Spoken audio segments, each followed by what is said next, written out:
नमस्कार मुलांनो, कल्पतरू ऑफिशियलमध्ये पुनश्च तुमचं हार्दिक स्वागत आहे. येणाऱ्या 28 डिसेंबरला होणाऱ्या NMS स्पर्धा परीक्षेसाठी आपण तयार झालेलो आहोत, सज्ज झाले आहोत. आता उरलेला शेवटचा पर्याय जो आहे, आता शेवटी काय करू तर जॉईन करा कल्पतरू. विद्यार्थी मित्रांनो, आज आपण अत्यंत महत्त्वाचा टॉपिक डिस्कस करणार आहोत. ओके, या टॉपिकमध्ये आपण सर्वप्रथम या मुद्द्यांकडे लक्ष देणार आहोत.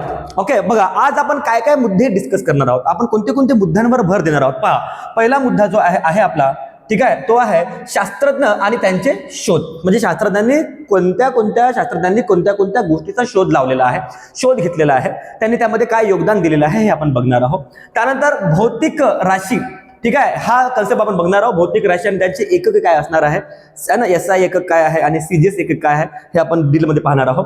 त्यानंतर आपण पाहणार आहोत दिनविशेष बघणार आहोत आपण, की कोणत्या दिवशी हे घडलं आहे, कोणत्या वर्षी हे घडलेलं आहे. ठीक आहे, याच्यावर सुद्धा तुम्हाला महत्त्वाचे प्रश्न विचारले जातात. त्यानंतर राष्ट्रीय उद्याने व अभयारण्य कुठे आहेत हे सुद्धा तुम्हाला विचारलं जातं.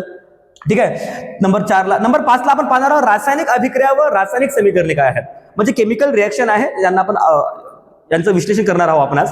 ओके, त्यानंतर नंबर 6ला आकृतीवर आधारित प्रश्न विचारतात तुम्हाला. म्हणजे आपण या मुद्द्याकडे जे लक्ष देत आहोत बेटा, हे कशासाठी देतो, कारण की या मुद्द्यांवरच आतापर्यंत NMS मध्ये तुम्हाला प्रश्न विचारत आलेले आहेत आणि हमखास हेच तुम्हाला येणार आहे. ठीक आहे, नेहमी लक्षात ठेवा माहिती का आहे तुम्हाला. ओके, याच्यावर सुद्धा तुम्हाला नेहमी लक्षात ठेवा माहिती आहे का तुम्हाला. ओके, म्हणजे तुम्हाला प्रिडिक्शन करायचं आहे. ओके, त्याच्यावर आधारित सुद्धा तुम्हाला सायन्स मधले काही प्रश्न विचारले जातात. ठीक आहे, चला आठवा मुद्दा आहे आपला आजचा, पुस्तकातील रंगीत चौकटीत दिलेली माहिती. पुस्तकामध्ये विविध तुमचे चार्ट दिलेले आहेत तुम्हाला. ओके, तक्ते दिलेले आहेत, त्या तक्त्यांच्या आधारावर आतापर्यंत सर्वात जास्त प्रश्न विचारण्यात आलेले आहेत. आतापर्यंत विज्ञान या विषयामध्ये तुम्हाला मराठी माध्यममध्ये विशेष करून, ओके, म्हणजे मराठीला सेम दोघाला सारखंच असतो. ओके, परंतु तक्त्यांवर जास्तीत जास्त प्रश्न येतात. ठीक आहे, तक्त्यावर आपण आज विशेष भर देणार आहोत. ओके, पुस्तकातील रंगीत आणि चौकट दिलेली माहिती आपण पाहणार आहोत. त्यानंतर गणितीय उदाहरणे पाहणार आहोत. ओके, त्यानंतर तक्ते किंवा सारणीवर आधारित प्रश्न आहेत हे सुद्धा आपण पाहणार आहोत. असे आपण टोटल 10 मुद्दे आज आपण बघणार आहोत. तर विद्यार्थी मित्रांनो, चला सुरू करूया. आजचा जो पहिला मुद्दा आहे आपला, ठीक आहे, शास्त्रज्ञ व शोध. बघा, चार्ल्स डार्विन, काय नाव आहे सायंटिस्टचं, चार्ल्स डार्विन यांनी उत्क्रांतीचा शोध लावलेला आहे. आपल्याला माहिती आहे की चार्ल्स डार्विन यांनी नैसर्गिक निवडीचा सिद्धांत, ओके, सक्षम तोच जगेल, म्हणजे ज्याच्यामध्ये कॅपेबिलिटी आहे, ताकद आहे, तो सक्षम आहे, तोच जगू शकेल, याचा सिद्धांत कोणी दिला बेटा, चार्ल्स डार्विनने दिलेला आहे. आणि चार्ल्स डार्विन, ओके, बघा तुम्हाला इथे जे सायंटिस्टची नावं देण्यात आलेली आहे, हे जे चार्ल्स डार्विन सायंटिस्ट आहेत त्यांनी उत्क्रांतीचा शोध लावला. तुम्हाला असा सुद्धा प्रश्न विचारला जाऊ शकतो की उत्क्रांती, बघा, उत्क्रांतीचा शोध कोणी घेतला, तर उत्क्रांतीचा शोध कोणी घेतला बेटा, चार्ल्स डार्विनने घेतलेला. त्यांनी नैसर्गिक निवडीच्या सिद्धांतावर, ओके, आधारित त्यांनी असं म्हटलं की जे स्पेसिस सुपेरियर आहे, ओके, जे सर्वोत्तम आहे तोच जगेल, सर्वश्रेष्ठ आहे तोच जगेल, हा सिद्धांत मांडला. ओके, तर त्याचा उत्क्रांतीचा सिद्धांत सुद्धा त्याला म्हणतात. ओके, पहा, त्यानंतर आहे कार्ल लिनियस या महान शास्त्रज्ञांनी द्विनाम पद्धती म्हणजे काय, द्विचा अर्थ काय होते, दोन. ओके, द्विचा अर्थ काय होतो बेटा, द्विनाम पद्धती. या द्विनाम पद्धतीमध्ये वनस्पती आणि प्राण्यांचे दोन नाव असतात, सायंटिफिक नाव असतात.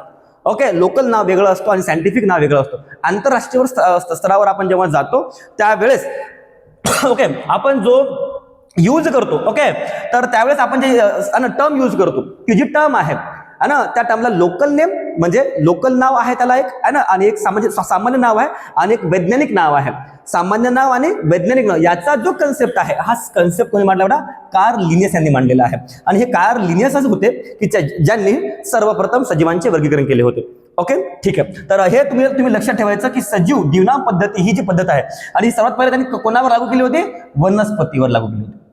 ओके, द्विनाम पद्धती ही सर्वप्रथम त्यांनी कशावर लागू केली होती बेटा, वनस्पती म्हणजे काय बेटा, प्राणी, सॉरी, वनस्पती आणि प्राणी या दोघांवर सुद्धा ही लागू होती. वनस्पती म्हणजे काय, आपला झाड झुडपे. आता उदाहरणार्थ वटाण्याचं झाड आहे. ओके, जॉन ग्रेगर मेंडेल यांनी वटाण्याच्या झाडावर प्रयोग केला होता. त्यांनी म्हटलं होतं की पी प्लांटला दोन नावं आहेत. ओके, दोन नाव आहे, म्हणजे एक लोकल नाव आहे, म्हणजे त्याला आपण वटाणा म्हणतो सामान्य भाषेमध्ये. ओके, पी म्हणतो आपण त्याला, ठीक आहे, पण त्याला सायंटिफिक नाव आहे पायझम सटायवम. पोरीच्या पायात असते पायझम आणि पोराचा डोका आहे सटायवम, पायझम सटायवम, हा ना, एक ट्रिक आहे, लक्षात असू द्या तुमच्या. ठीक आहे, ओके, त्यानंतर आहे डॅनियल बर्नोली. ओके, हवेचा यांनी असा जगासमोर असा सिद्धांत मांडला की त्या सिद्धांतामध्ये सांगितलं की हवेचा वेग वाढल्यास हवेचा दाब कमी होतो. हवा आहे, हवेचा वेग वाढला तर हवेचा दाब कसा होतो, कमी होतो. ओके, म्हणजे हवा, आता मी तुम्हाला बोलतोय, माझा आवाज तुमच्यापर्यंत येतोय, ठीक आहे, माझं बोलण्याचं स्पीड जेवढं जास्त राहील तेवढं दाब काय होत जाईल, कमी कमी होत जाईल. ठीक आहे, कारण की ते जागा घेऊन टाकेल. ठीक आहे, त्यानंतर आहे सोरेन्सन, तिसरा सायंटिस्ट आहे सोरेन्सन. यांनी हायड्रोजन आयनांच्या संहतीवर आधारित पीएच संकल्पना मांडली. कोणती बेटा, पीएच. म्हणजे आपण पाहिलं आहे आम्ल काय आहे, आपल्याला माहित आहे आम्ल, आम्लारी, ओके, आणि उदासीन. ओके, ही जी आहे ना, ही जी चाचणी आहे ना, हे जे अनालिसिस आहे, हे अनालिसिस आपण कोणाच्या बेसिसवर करतो, तर हे पीएचच्या म्हणजे काय, पॉवर ऑफ हायड्रोजन पोटेन्शियल यांच्या संकल्पनेनुसार करतो. ओके, ते सांगायचं तात्पर्य आहे की हायड्रोजन आयनच्या सहमतीवर ठरते की ऍसिडिक आहे, बेसिक आहे की न्यूट्रल आहे. ओके, एखादा पदार्थ आम्ल आहे, उदासीन आहे, ओके, किंवा तो आम्लारी आहे. ओके, ठीक आहे. बघा आता आम्लाची जी रेंज आहे, जे आम्ल पदार्थ असतात, कोणते पदार्थ असतात बेटा, आम्ल. आता आम्लाची जी रेंज आहे ती 0 ते किती असते बेटा, 6.9 पर्यंत. ठीक आहे, उदासीनची जी लेवल आहे, उदासीनची जी पातळी आहे, ठीक आहे, ती सहमतीवर किती असते बेटा, 7 असते. आणि 7.1 पासून तर 14 पर्यंत ते काय असते बेटा, आम्लारी. ठीक आहे, तर हा जो कन्सेप्ट आहे हा कोणी मांडला बेटा, सोरेन्सन या सायंटिस्टनी मांडलेला आहे. तर तुम्हाला हे माहित असलं पाहिजे. ठीक आहे, तुम्हाला या सायंटिस्टवर 1 ते 2 प्रश्न तुम्हाला हमखास येणार आहेत. ओके, तयारी तगडी ठेवायची. ठीक आहे, 2 प्रश्नाची तयारी लक्ष द्या, कारण की एका प्रश्नाने तुमचा रिझल्ट जाऊ शकतो.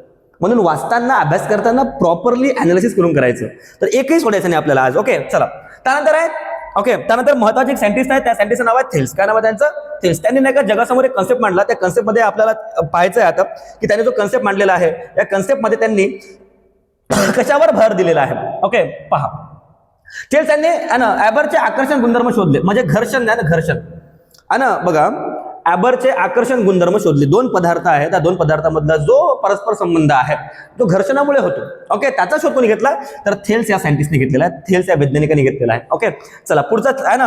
ओके, थॉमस ब्राऊन नावाचे, याच्यावर हमखास प्रश्न तुम्हाला दिसणार यावर्षी. पहा, थॉमस ब्राऊन आकर्षण गुणधर्माला इलेक्ट्रिसिटी हे नाव दिले, म्हणजे चुंबकीय गुणधर्म आहे. ओके, इलेक्ट्रॉन एका ठिकाणाहून दुसऱ्या ठिकाणी जात आहे, प्रवाह होत आहे. ओके, इलेक्ट्रॉनचा प्रवाह होत आहे. ओके, आणि प्रवाह कशामधून होत आहे बेटा, धातूंमधून होत आहे. तर याचा जो सर्वात पहिले शोध घेतला, ठीक आहे, तो घेतला थॉमस ब्राऊन. आकर्षण गुणधर्माला इलेक्ट्रिसिटी नाव दिलं. काय नाव दिलं, इलेक्ट्रिसिटी नाव दिलं. ठीक आहे, त्यानंतर आहे बेंजामिन फ्रँकलिन. ओके, वीज म्हणजे विद्युत प्रभाराचे रूप. काय म्हणतात त्यांनी, वीज म्हणजे विद्युत प्रभाराचे रूप. बेंजामिन फ्रँकलिन यांनी काय म्हटलं की वीज म्हणजे विद्युत प्रभाराचे रूप. मग विद्युत प्रभार काय आहे, धन प्रभाराकडून ऋण प्रभाराकडे, ऋण प्रभाराकडून धन प्रभाराकडे आयनांचं काय होत असतं, स्थलांतर होत असते. ओके, याचा जो शोध घेतला होता तो कोणी घेतला होता, बेंजामिन फ्रँकलिन यांनी घेतला होता. ओके, पुढचा जो आहे ना, पुढचे जे महान सायंटिस्ट आहेत, आज तुम्ही पाहिलं असेल तुम्ही चहाच्या टपरीवर कधी चहा प्यायला गेले असेल तर तिथे थर्मास यूज करतात ते लोक. ओके, तर त्याचा शोध कोण लावला होता पहा, सर जेम्स ड्युअरने लावला होता. थर्मास फ्लास्कचा शोध लावला होता त्यांनी. म्हणजे एखादी गरम वस्तू आहे ती जास्त वेळापर्यंत, जास्त कालावधीपर्यंत टिकून राहावं यासाठी. ओके, त्यांनी एक पदार्थ बनवला. ओके, त्या पदार्थापासून त्यांनी एक फ्लास्क बनवलं. तर त्यांनी काय नाव दिलं, थर्मास नाव. थर्मा म्हणजे काय, गरम पदार्थाला वाहून स्टोअर करण्याला काय असतो, थर्मास असतो. त्याला म्हटलं थर्मास फ्लास्क. ओके, त्यानंतर आहे एक महान सायंटिस्ट अँटॉन लेव्हनहॉक. भिंग वापरून, ओके, भिंगाचा वापर करून सूक्ष्मदर्शक तयार केले. म्हणजे पहिला जो मायक्रोस्कोप आहे, मायक्रोस्कोप कोणी तयार केला, सूक्ष्मदर्शक. ओके, सूक्ष्मदर्शक हा कोणी तयार केला, मायक्रोस्कोप म्हणजेच काय, सूक्ष्मदर्शक. ओके, हा सूक्ष्मदर्शक भिंगाचा वापर करून सर्वात प्रथम कोणी तयार केला, तर त्यांचं नाव काय होतं, अँटॉन लेव्हनहॉक होतं. काय नाव होतं त्यांचं, अँटॉन लेव्हनहॉक. आणि यांना, अँटॉन लेव्हनहॉक यांना सूक्ष्मजीवशास्त्राचा जनक असे सुद्धा संबोधले जाते. अँटॉन लेव्हनहॉक हे सूक्ष्मजीवशास्त्राचे जनक सुद्धा आहेत. ओके, हे मी अँटॉन लेव्हनहॉक बद्दल तुम्हाला सांगतोय. मग त्याने बॅक्टेरिया, फंगी, ओके, व्हायरसेस है ना, यांचं जे शास्त्र आहे ते बनवलं त्यांनी. ठीक आहे, चला. तर पुढचे जे आपले वैज्ञानिक आहे त्यांचं नाव आहे डेमोक्रिटिस. ओके, मूलद्रव्याच्या लहान कणांना अणू असे नाव दिले. बघा, अणू जे नाव आहे, ॲटम हा शब्द, कोणता शब्द आहे बेटा, है ना, ॲटम हा शब्द कोणी दिला, सर्वप्रथम अँटॉन लेव्हनहॉकने दिला. म्हणजे कोणता शब्द आहे बेटा, अणू हा शब्द.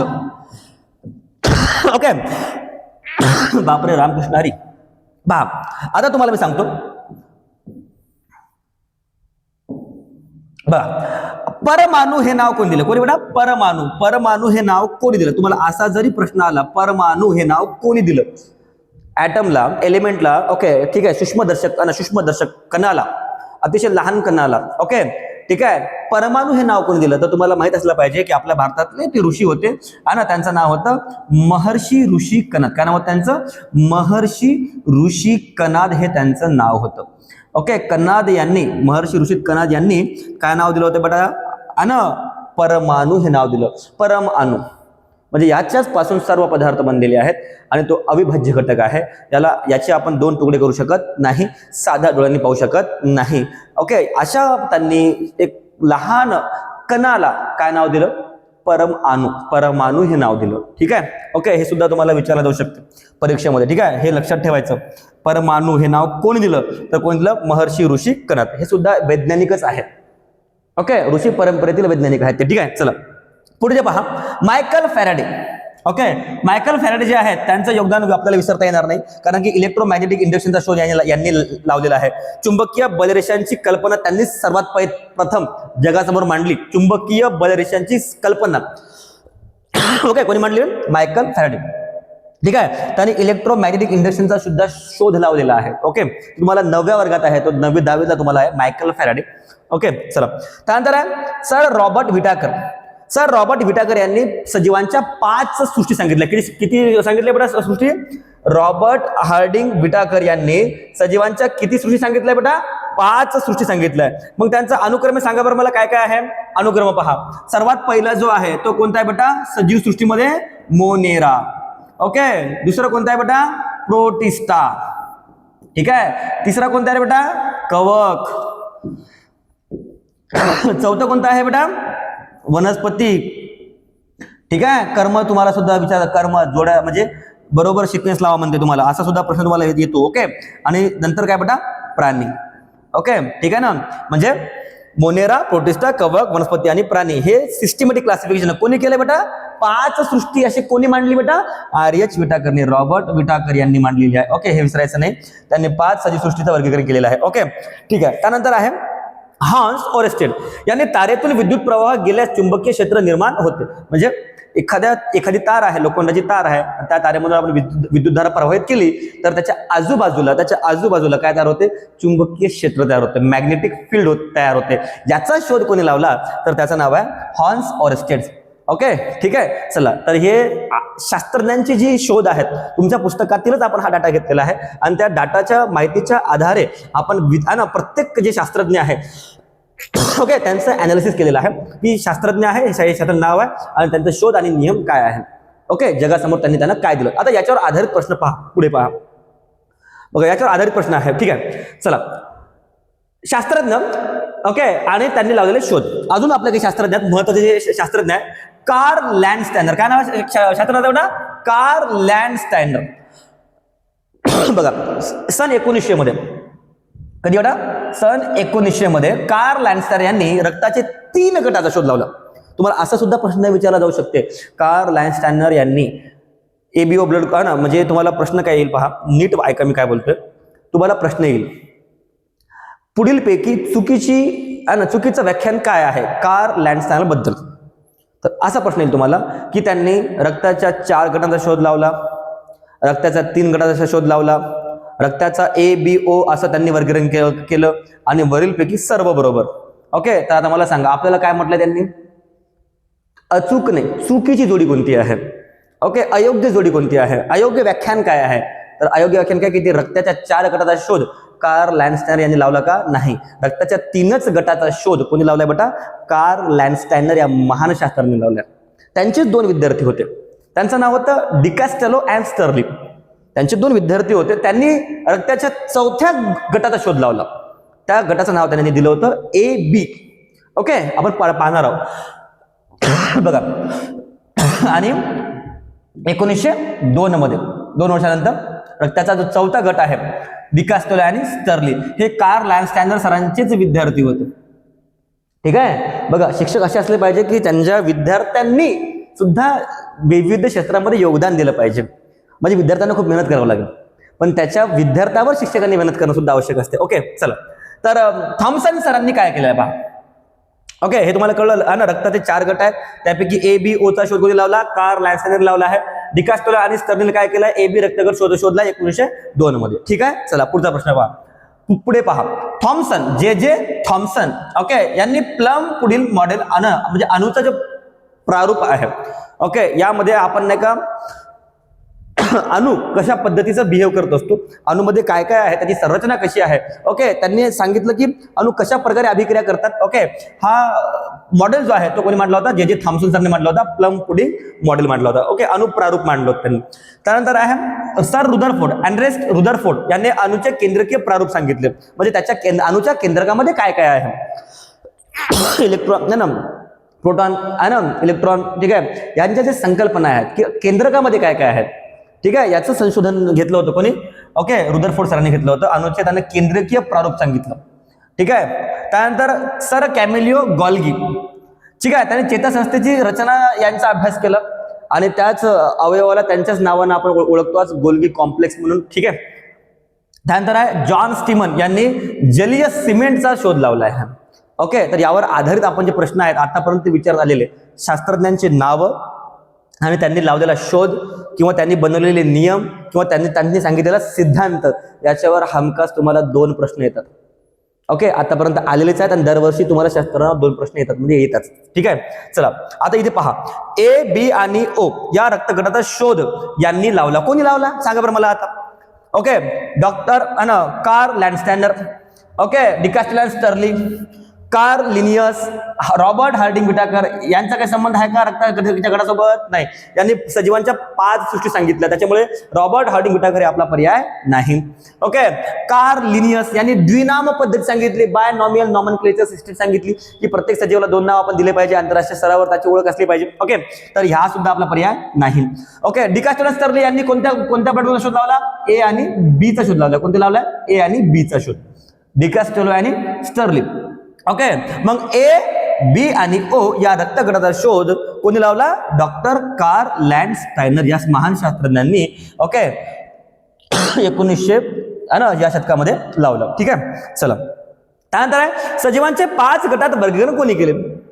सजीवांचे 5 आताच बघितलं आपण, रॉबर्ट हार्डिंग विटाकर यांनी सजीवांचे किती घटकाचा शोध लावलाय?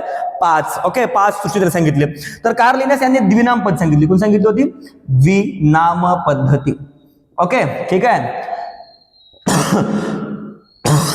रामकृष्ण हरी. सजीवांचे 5 गटात वर्गीकरण कोणी केलं? तर आपलं काय आहे? Robert Harding Whittaker. ठीक आहे, पहा 2 दिवस आमचे म्हणजे माझे विशेष करून मराठी माध्यमचे व्हिडिओ आले नाहीत, कारण की प्रकृती खरंच माझी थोडी गंभीर नव्हती. हा, पण खोकला खूप जास्त होता, व्हायरल इन्फेक्शन झालं होतं गळ्यामध्ये, आता सुद्धा खोकला आहे. ओके, पण आपण हिंमत हारणार नाही. विद्यार्थी आहे त्याच्यामुळे शिक्षकाचं अस्तित्व आहे याची आम्हाला परिपूर्ण जाणीव आहे आणि कल्पतरू तुमच्यासाठी असेच विश्लेषण सांगत राहणार. ओके, चला पुढे पहा. स्तंभ मध्ये शास्त्राचे कार्यस्तंभ, ओके, ए स्तंभ आणि बी स्तंभ मध्ये दर्शवलेले आहेत. शास्त्रांच्या त्यांच्या कार्याशी असलेले संबंध ओळखा व दिलेल्या पर्यायातून योग्य पर्याय निवडा. बघा, तुम्हाला या लेवलला सुद्धा प्रश्न विचारला जातात. पहा, आपण आताच पाहिलं, आपल्याला आता काय काय आठवते पहा. आपण आताच पाहिलं की Thales, Thomson Brown, Benjamin Franklin आणि मायकल फॅराडे. आपल्याला 2 स्तंभ आहे, ए आणि बी. आपल्याला माहित आहे की मायकल फॅराडेंनी चुंबकीय आहे ना, ओके, चुंबकीय जे बलरेषा आहेत. बघा, आपण आता परत एकदा तुम्हाला मी सांगतो, लक्ष द्या, परत तुम्हाला मी इकडे घेऊन येतो. ओके, हा जो प्रश्न आलेला आहे, ओके, हा कुठून आलेला पहा, तुम्हाला मी दाखवतो. मला तुम्हाला रेफरन्स दाखवायचा आहे. ठीक आहे, मला तुम्हाला हा रेफरन्स दाखवायचा आहे किंवा हे थेल्स हा सायंटिस्ट आला. बघा, मी तुम्हाला म्हटलं की तक्त्यावर प्रश्न येतात म्हणजे येतात. मी तुम्हाला रेफरन्सवर परत घेऊन येतोय की बाबा थेल्स यांनी काय केलं? ॲम्बरचे आकर्षण गुणधर्म शोधून काढले, म्हणजे घर्षणाचं सांगितलं. थॉमस ब्राउन यांनी काय सांगितलं? आकर्षण गुणधर्माला त्यांनी इलेक्ट्रिसिटी हे नाव दिलं. ओके, बेंजामिन फ्रँकलिन हे वीज म्हणजे विद्युत प्रवाहाचे रूप आहे. ओके, आणि सर ओके, त्यानंतर अजून कोणतं होतं? मायकल फॅराडे यांनी चुंबकीय बलरेषेची संकल्पना मांडली. तर या तक्त्यावर हा प्रश्न आला होता. पहा, तुम्हाला हाच मला हे सांगायचं तुम्हाला की या तक्त्यावर काय आलेला प्रश्न आला. तर आपल्याला माहित आहे की मायकल फॅराडे यांनी काय लावलं? चुंबकीय बलरेषा लावलाय. ओके, ठीक आहे. त्यानंतर पहा, आता आपल्याला माहित आहे की ए कुठे आहे? पहा बरं तुम्ही, ए कुठे आहे? म्हणजे शेवटी ए कुठे आहे? मायकल फॅरेडेचं उत्तर आहे चुंबकीय बलरेषा. तर ए कुठे आहे शेवटी पहा बरं, इथेच आहे ए. इथे कुठे आहे का? नाही. म्हणजे हाही पर्याय चुकला, हाही पर्याय चुकला, हाही पर्याय चुकला. तुम्हाला एक जरी प्रश्न माहित असेल, एक जरी तुम्हाला माहित असेल, तर तुम्ही त्याच्यावरून अंदाजा लावू शकता. आणि अंदाजा तुम्ही असा नाही लावायचा. तुमचा जर कॉन्फिडन्स असेल, आत्मविश्वास असेल, तर तुम्ही तुमच्या आत्मविश्वासाने हा अंदाजा लावून तुमचा योग्य पर्याय निवडू शकता. आता आपण व्हेरीफाय करूया. पहा, ओके, आपल्याला माहित झालं मायकल फॅरेडे. चौथ्याचं ए पाहिजे आपल्याला. चौथ्याचं ए एकाच ठिकाणी, म्हणजे हा पर्याय आपला कन्फर्म आहे. ओके, मग आता डी. थेल्स त्यांनी काय सांगितलं? लोकरीचे घासलेल्या पिवळ्या रंगाच्या व राळेच्या दगडांचे पिसे आकर्षित केले जातात.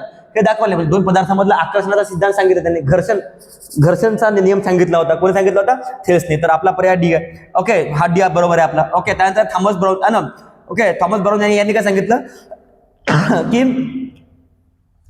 एखाद्या धातूतून किंवा एखाद्या पदार्थातून विद्युत प्रवाह वाहतो. ओके, तर त्यांनी त्याला काय नाव दिलं? इलेक्ट्रिसिटी हे नाव दिलं. तर हे आपलं पर्याय बरोबर आहे. ओके, त्यानंतर बेंजामिन फ्रँकलिन यांनी काय सांगितलं? वीज म्हणजे विद्युत प्रभाराचे काय आहे? रूप आहे. हे त्यांनीच काय केलं? स्पष्ट केलं.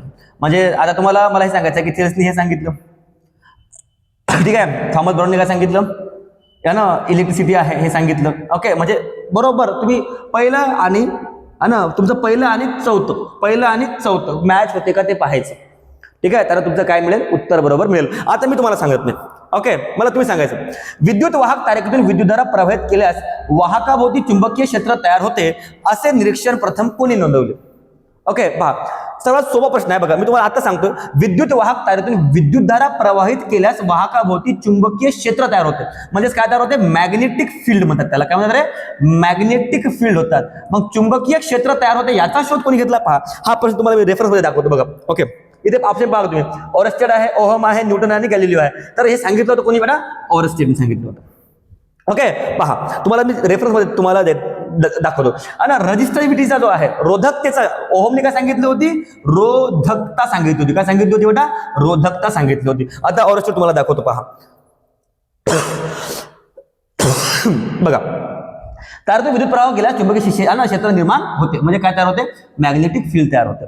ओके, म्हणजे तक्त्यावर तुम्हाला हमखास प्रश्न विचारतात, याची तयारी ठेवायची. ओके, चला. त्यानंतर इसवी सन 1756 मध्ये ब्रिटिश अभियंते जॉन स्टीमन यांनी रिकामी जागा बनवण्याची पद्धत शोधून काढली. म्हणजे आतापर्यंत तुम्ही मोठे मोठे चीनची भिंत बघितली असेल, तुम्ही मोठे मोठे जुने बांधकाम बघितले असेल, तर तुम्ही बघितलं असेल, तुम्ही छत्रपती शिवाजी महाराजांचे किल्ले जरी बघितले, तर तुम्हाला असं लक्षात येईल की त्यांच्यामध्ये सिमेंटचा वापर नाही करण्यात आलेला आहे. ओके, तर सिमेंटचा वापर हा आपण जवळपास 200-250 वर्षापासून करतोय. पण त्याच्या अगोदर सूप वापरत होते, तांदळाची सूप वापरत होते. काही वनस्पतींचे जे चिकट रबर असतात, द्रव्य पदार्थ असतात, त्यांचा वापर करत होते एकमेकांना जोडण्यासाठी. ओके, ठीक आहे. परंतु 1756 मध्ये ब्रिटिश अभियंते म्हणजे इंजिनियर जॉन स्मिटन यांनी जलीय सिमेंट काय बनवलं? त्यांनी जलीय सिमेंट. म्हणजे आजकाल आपण जे कन्स्ट्रक्शन फील्ड मध्ये यूज करतोय, त्याचा शोध कोणी घेतलाय बेटा? John Smitten. ओके, आणि त्याला म्हटलं त्यांनी जलीय सिमेंट. ओके, हा कन्सेप्ट लक्षात घ्या. याच्यावर सुद्धा म्हणजे तुम्हाला मी सांगतो, तक्त्यावर आतापर्यंत आपण 5 प्रश्न बघितले, 5 प्रश्न. ओके, तक्त्यावरच. ठीक आहे, चला पुढे पहा. भौतिक राशी व त्याचा एकके. आता आजचा आपला जो दुसरा मुद्दा आहे. ओके, आपण पहिला मुद्दा बघितला. ठीक आहे, शास्त्रज्ञ व त्यांनी केलेले शोध, त्यांनी लावलेले नियम. ओके, ठीक आहे. तर विद्यार्थी मित्रांनो, कल्पतरू ऑफिशियल तुमच्यासाठी सातत्याने झटत आहे, याची तुम्हाला जाणीव असली पाहिजे. आणि तुम्ही या तक्त्यावरून, या अभ्यासावरून आपण वेगवेगळं अनालिसिस करणार आहोत. ठीक आहे, आणि या अनालिसिसला आपण पाहत असताना तुम्हाला एक गोष्टीची काळजी घ्यावी लागणार आहे. तुम्ही याची प्रॅक्टिस करायची आहे. तुम्हाला या तक्त्यांचा परत अनालिसिस करायचं आहे. या व्हिडिओला पॉज करून तुम्ही नाही का थांबवू शकता. म्हणजे तुम्ही त्याला पॉज करा, तुम्ही बघा. आम्ही कशा पद्धतीने तुम्हाला एक्सप्लेनेशन देतोय, आम्ही तुम्हाला कशा पद्धतीने एक्सप्लेनेशन करतोय, याचं तुम्हाला विश्लेषण आम्ही प्रॉपर पद्धतीने इथे करतोय. विशेष करून मराठी माध्यमच्या विद्यार्थ्यांचं नुकसान नाही झालं पाहिजे यासाठी. ठीक आहे, ओके,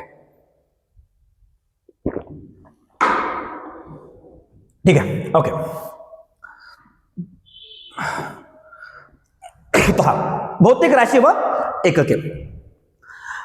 भौतिक राशी कोणते कोणते पहा. इथे आपल्याला जे आपण पाहणार आहोत, पहिले घनता बघणार आहोत, त्यानंतर नंबर 2 ला वस्तुमान, नंबर 3 ला आकारमान, नंबर 4 ला लांबी, नंबर 5 ला चाल, 6 ला वेग, 7 ला बल, 8 ला विस्थापन, 9 ला कार्य, 10 ला दाब, 11 ला वातावरणीय दाब, 12 ला तापमान आणि 13 ला विशिष्ट उष्मा. विद्यार्थी मित्रांनो, भौतिक राशी आहेत ह्या. ओके, या भौतिक राशींचे ओके एमकेएस एकक आणि सीजीएस एकक काय आहे हे पहा लक्ष द्या. घनता, एखाद्या पदार्थाची घनता मोजायची आहे आपल्याला, तर त्याचा जो एमकेएस पद्धतीतील एकक आहे ओके तो काय किलोग्राम पर घन मीटर, आणि सीजीएस मध्ये त्याचं काय बेटा ग्रॅम ओके ठीक आहे पर घन सेमी. त्यानंतर वस्तुमान आहे. वस्तुमान म्हणजे काय दादा मास. तुम्हाला जर वेट विचारलं, वेट म्हणजे वजन. हा वजन नाही का न्यूटन मध्ये मोजतात. कशामध्ये मोजतात? न्यूटन मध्ये. आणि वस्तुमान हे कशामध्ये मोजतात रे? वस्तुमान कमेंट मध्ये सांगा लवकर. वस्तुमान कशामध्ये मोजतात? वस्तुमान मोजतात किलोग्रॅम मध्ये. कशामध्ये मोजतात? किलोग्रॅम मध्ये. ठीक आहे. तर नेमक्या पद्धतीचा एकक काय आहे? किलोग्रॅम. आणि सीजीएस मध्ये काय आहे बेटा? ग्रॅम. ठीक आहे. 1000 ग्रॅम म्हणजे किती रे? सांगा लवकर कमेंट मध्ये. एक आहे ना विद्यार्थी मित्रांनो, लक्ष द्या. असं सुद्धा तुम्हाला प्रश्न विचारला जाऊ शकतो की 500 ग्रॅम म्हणजे किती किलोग्रॅम? अर्धा किलोग्रॅम आहे ना. 1000 ग्रॅम म्हणजे किती? 1 किलोग्रॅम. ओके, असं सुद्धा प्रश्न विचारतात बरं. म्हणजे लेवलच नसते आहे की नाही. हा, तर आकारमानाचं एकक काय आहे? घन मीटर. ओके, आणि त्याचा सीजीएस एकक आहे तो काय? घन सेंटीमीटर. ओके, पहा आता एखादी लांबी आहे. लांबी मोजतो ना आपण, मोजता येते. ते भौतिक राशी आहेत सर्व.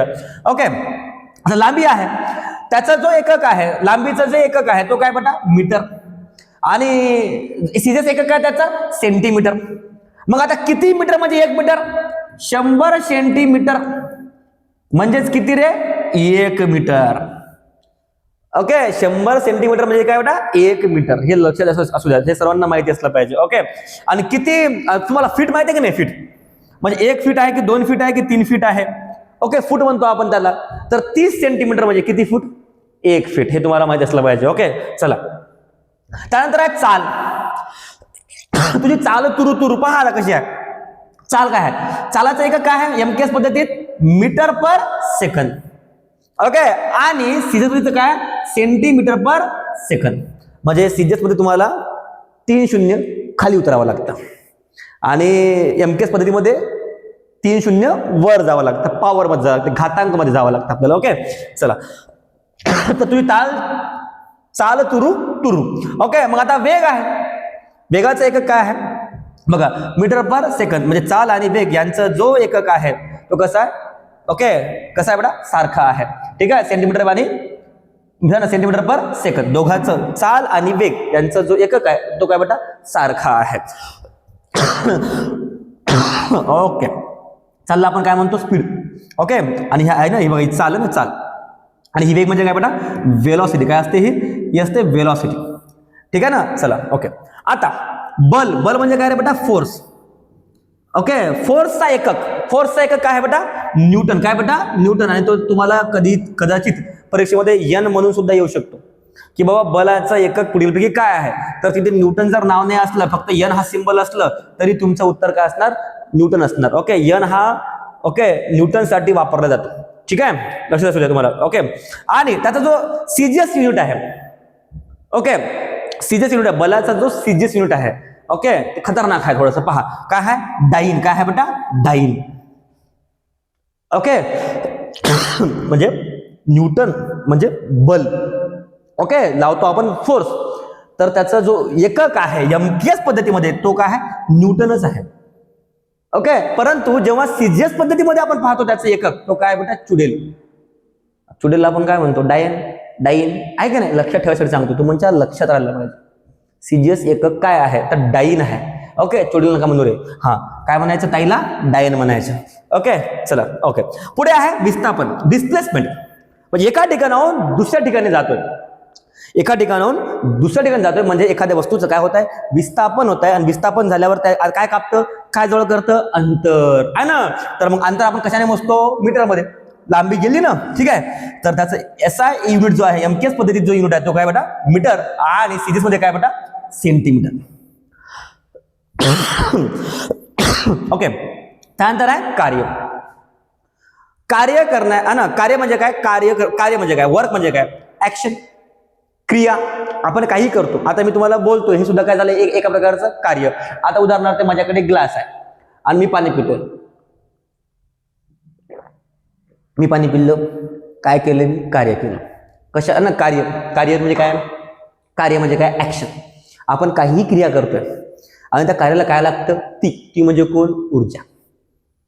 तिच्याशिवाय काहीच काम होत नाही. तिच्याशिवाय आपण जगूही शकत नाही, तिच्याशिवाय आपण मरूही शकत नाही, करमती नाही आपल्याला. कोण आहे रे ती आहे ऊर्जा. ओके, तर मग कार्याचा संबंध कोणासोबत आहे, ऊर्जा.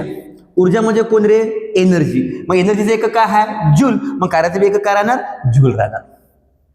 ठीक आहे. आणि त्याचं सीजीएस पद्धतीमध्ये काय एकक काय बेटा, अर्ग. काय बेटा, अर्ग. हा ठीक आहे, समजलं रे बाळा. आजची शाळा आहे ना, तुम्हाला समजत नसेल आता, शेवटी काय करू, एकच पर्याय आपल्याकडे, कल्पतरू. ऐक रे, चला पुढे पहा. दाब म्हणजे काय बेटा, प्रेशर.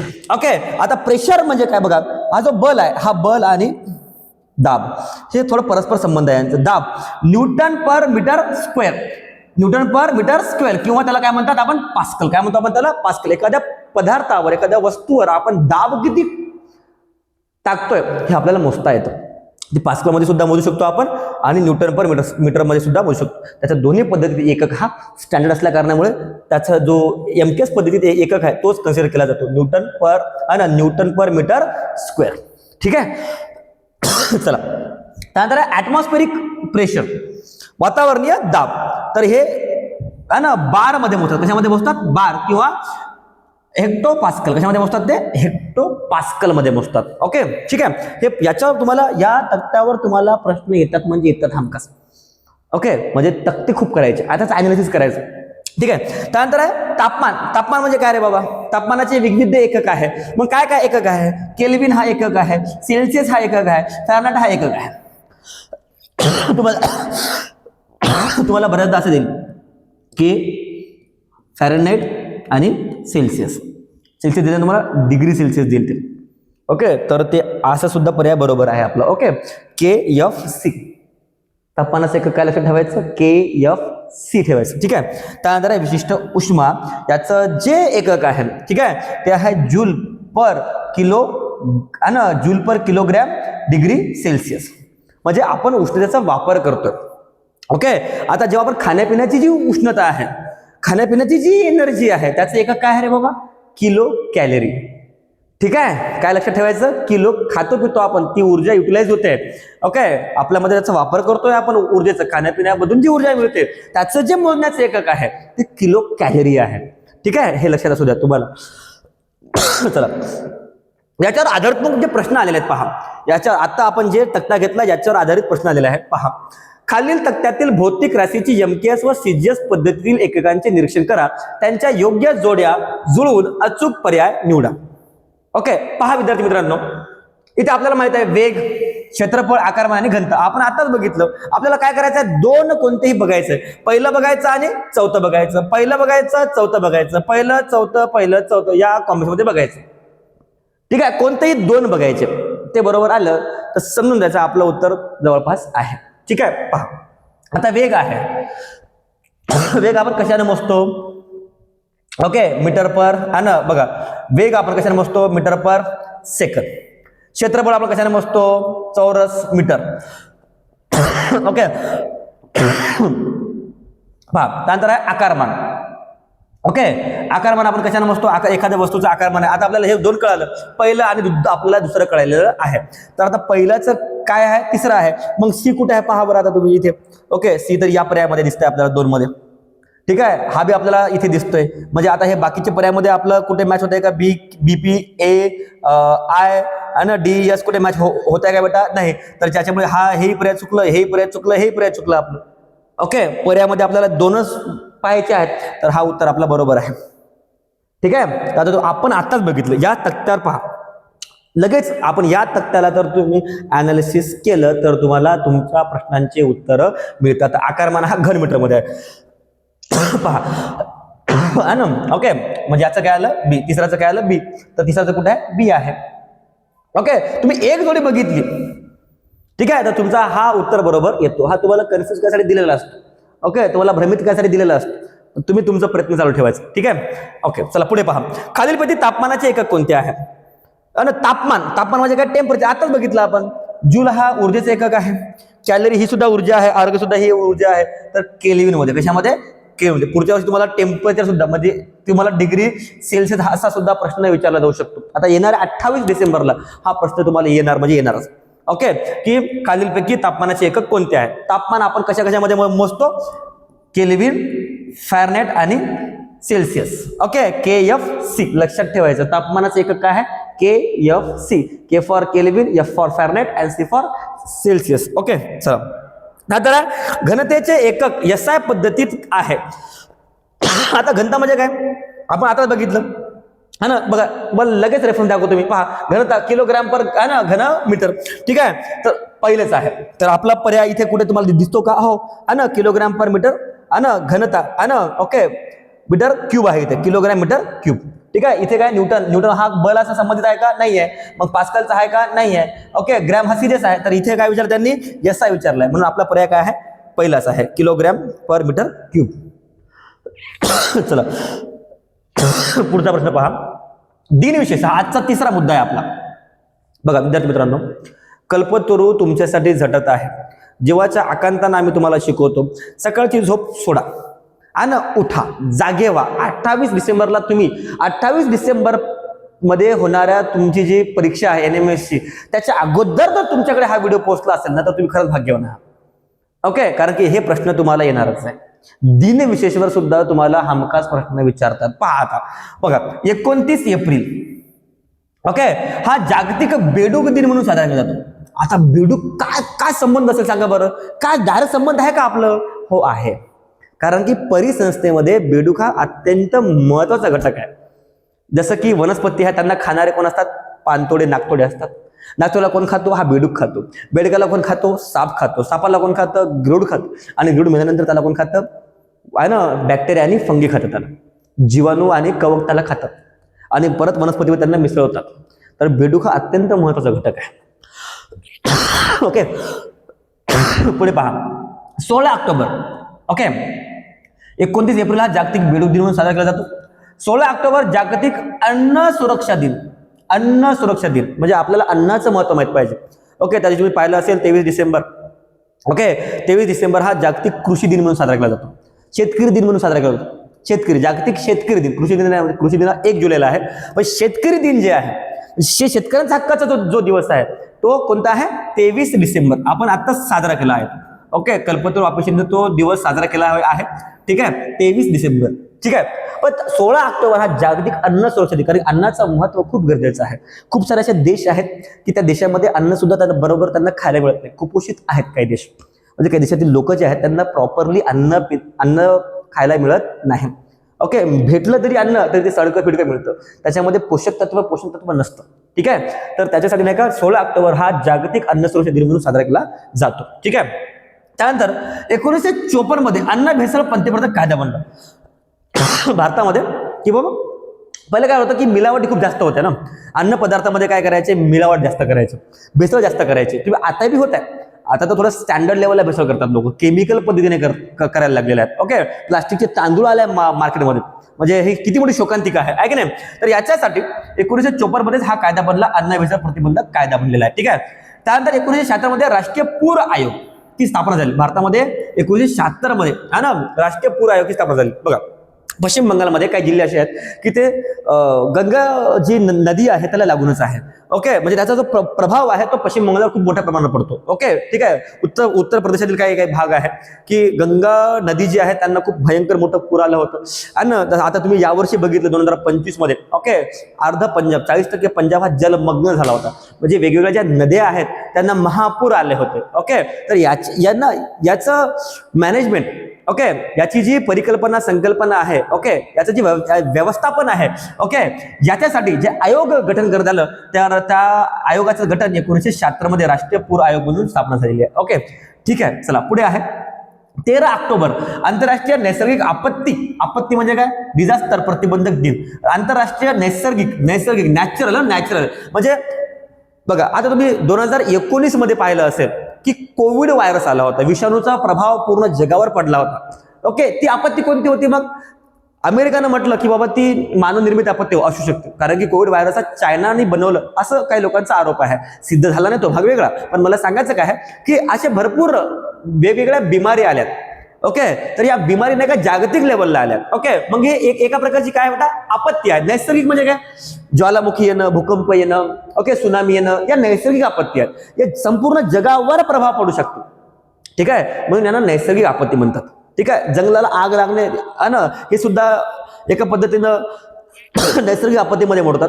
ओके, ते मॅटर करतं, त्याचं अनालिसिस होऊन ते ठरतं की बाबा ती नैसर्गिक होते की मानवनिर्मित होते. बऱ्याच ठिकाणी मानवनिर्मित राहते. ओके, ठीक आहे, त्याचा कायदा जो बनला तो कधी बनला, 13 ऑक्टोबरला बनलाय, आंतरराष्ट्रीय नैसर्गिक आपत्ती प्रतिबंधन दिन. ओके, म्हणून 13 ऑक्टोबर याच्यावर म्हणजे आंतरराष्ट्रीय स्तरावर जनजागृती मोहीम चालवली जाते की बाबा आपण आलेल्या नैसर्गिक आपत्ती जे आहेत यांच्यापासून म्हणजे संपूर्ण जगाला भूकंपाचा हादरा बसू शकतो सेम टाइम मध्ये, एकाच वेळी बसू शकतो. ठीक आहे, मग एखादी जर आंतरराष्ट्रीय स्तरावर जी आपत्ती आली, ओके, आता कोविड व्हायरस ही आंतरराष्ट्रीय आपत्ती होती. ही फक्त भारतापुरती होती का, चायनापुरती होती का बेटा? नाही, ही आंतरराष्ट्रीय आपत्ती होती. आणि ही आपत्तीचा जो दर्जा होता तो कोणता होता, नैसर्गिक आपत्ती.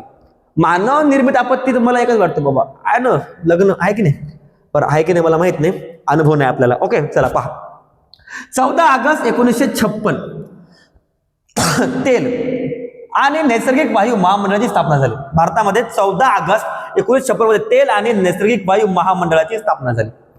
आता हे का गरजेचं होतं, कारण की आपण नाही का आपल्याकडे स्वतःच्या कोणत्याही खाणी नव्हत्या तेलाच्या, नैसर्गिक वायूच्या आपल्याकडे कोणत्याही खाणी नव्हत्या, ऍक्टिव्ह नव्हत्या, चालू नव्हत्या.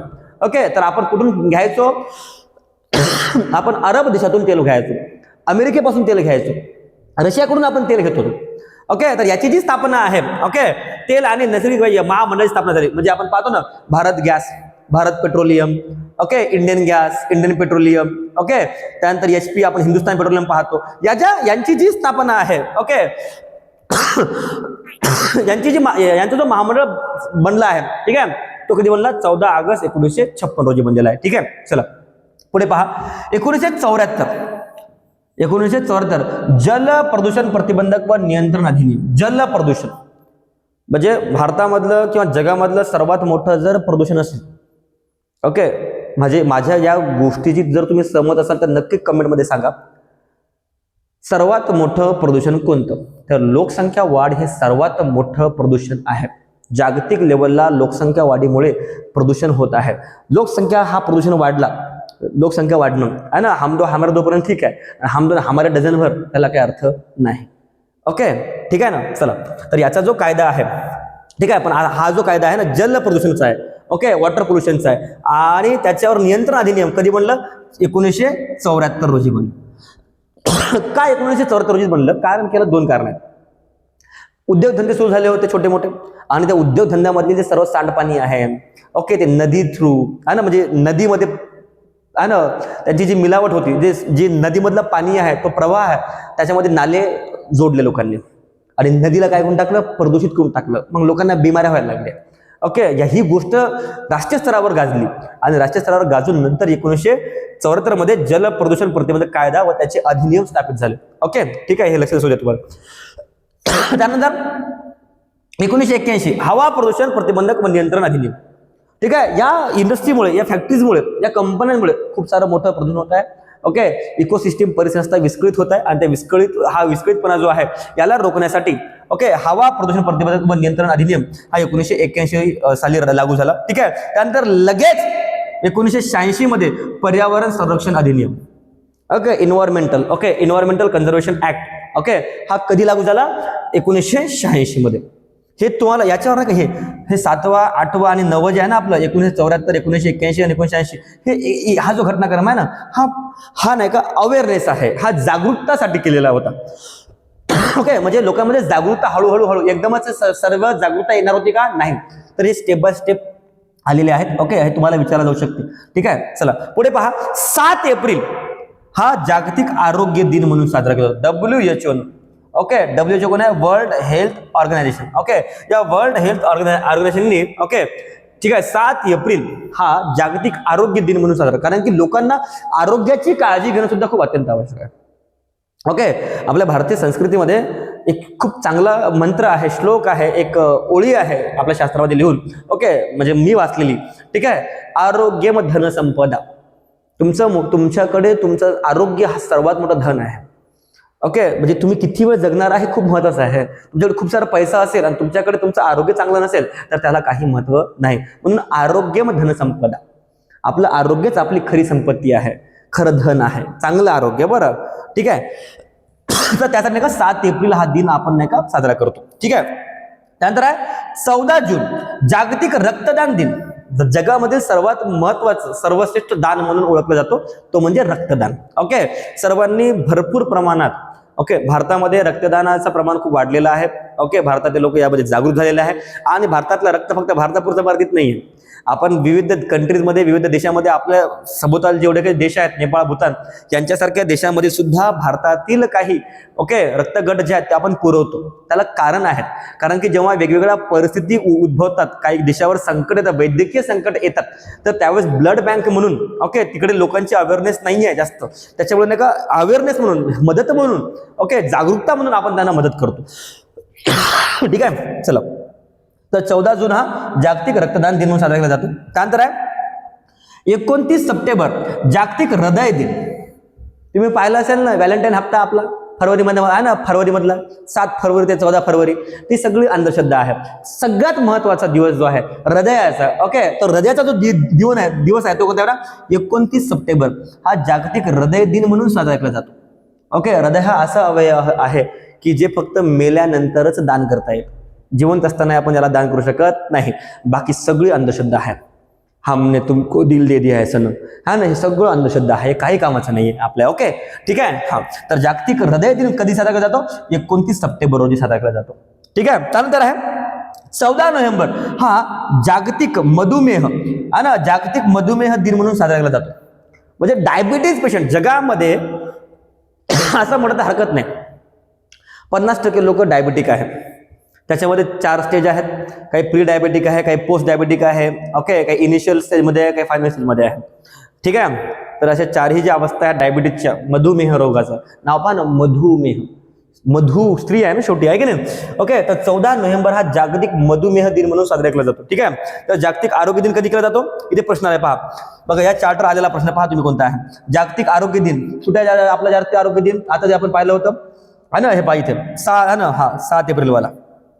तर किती आहे? 7 एप्रिल आहे. ठीक आहे, समजलं तुम्हाला? म्हणजे तक्त्यावर प्रश्न आलेलं आहे आणि याचं नीट अनालिसिस करायचं, व्हिडिओला पॉज करायचं, स्क्रीनशॉट घ्यायचं आणि समजून घ्यायचं. समजलं? काय करू? एकच पर्याय, कल्पतरू. पहा पुढे. आणि 4था मुद्दा आहे आपला, राष्ट्रीय उद्यान व अभयारण्य. भारतामध्ये किती अभयारण्य आहेत, कोणते कोणते आहेत, त्यांचं लोकेशन काय आहे, त्यांचा जिल्हा कोणता आहे, ओके, याचं सर्व अनालिसिस पहा.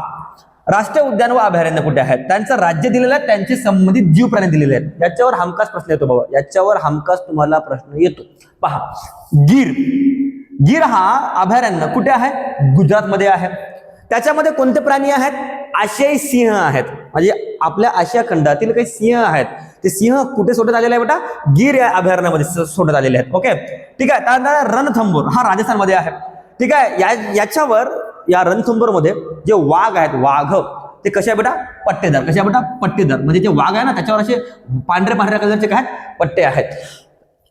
ओके, काही काळे पट्टेवाले बी आहेत. ओके, म्हणजे पट्टेदार वाघ आहे तिथे.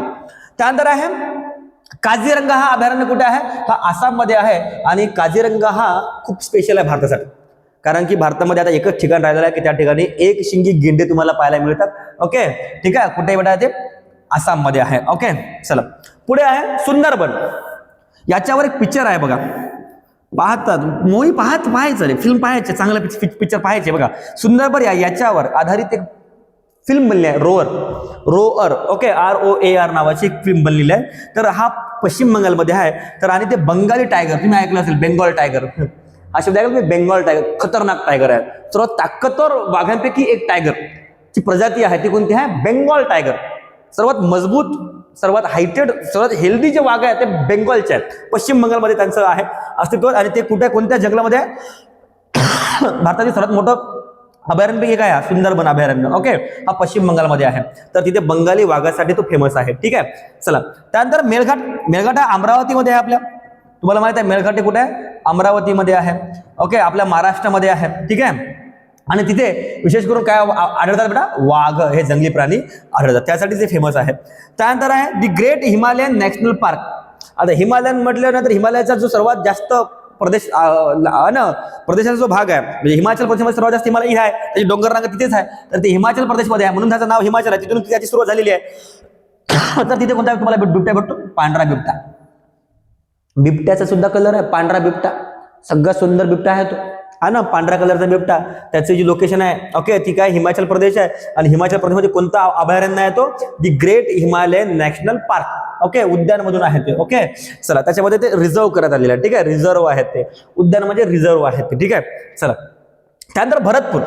भरतपूर कुठे आहे? राजस्थानमध्ये. तर भरतपूर मधलं जे राजस्थान आहे ओके ठीक आहे, म्हणजे राजस्थान मधील ते भरतपूर आहे. बघा लक्ष द्या, बोलता बोलता नाही का खोकला, तब्येत बरोबर नाही, आतडे दुखायला लागले, आतडे. ओके, खोकलून आहे ना, पण काय नाही, आपला पक्ष विद्यार्थ्यावर लक्ष आहे.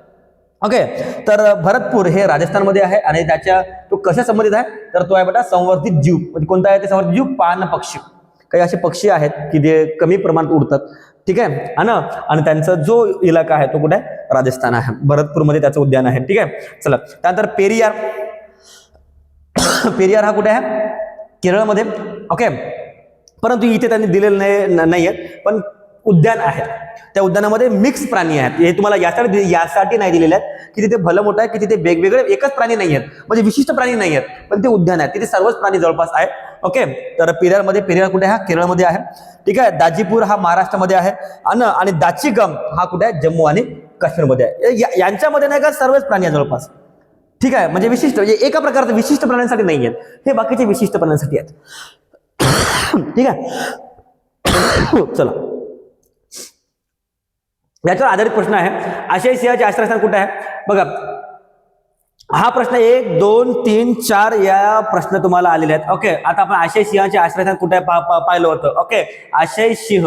ओके, पहा इथे तुम्हाला दाखवतो, लगेच दाखवतो. पहा आशियाई सिंह कुठे आहे बेटा? गुजरातमध्ये. ठीक आहे, पहा तुम्हाला दिसलं इथे. ओके, कुठे आहे? गुजरात.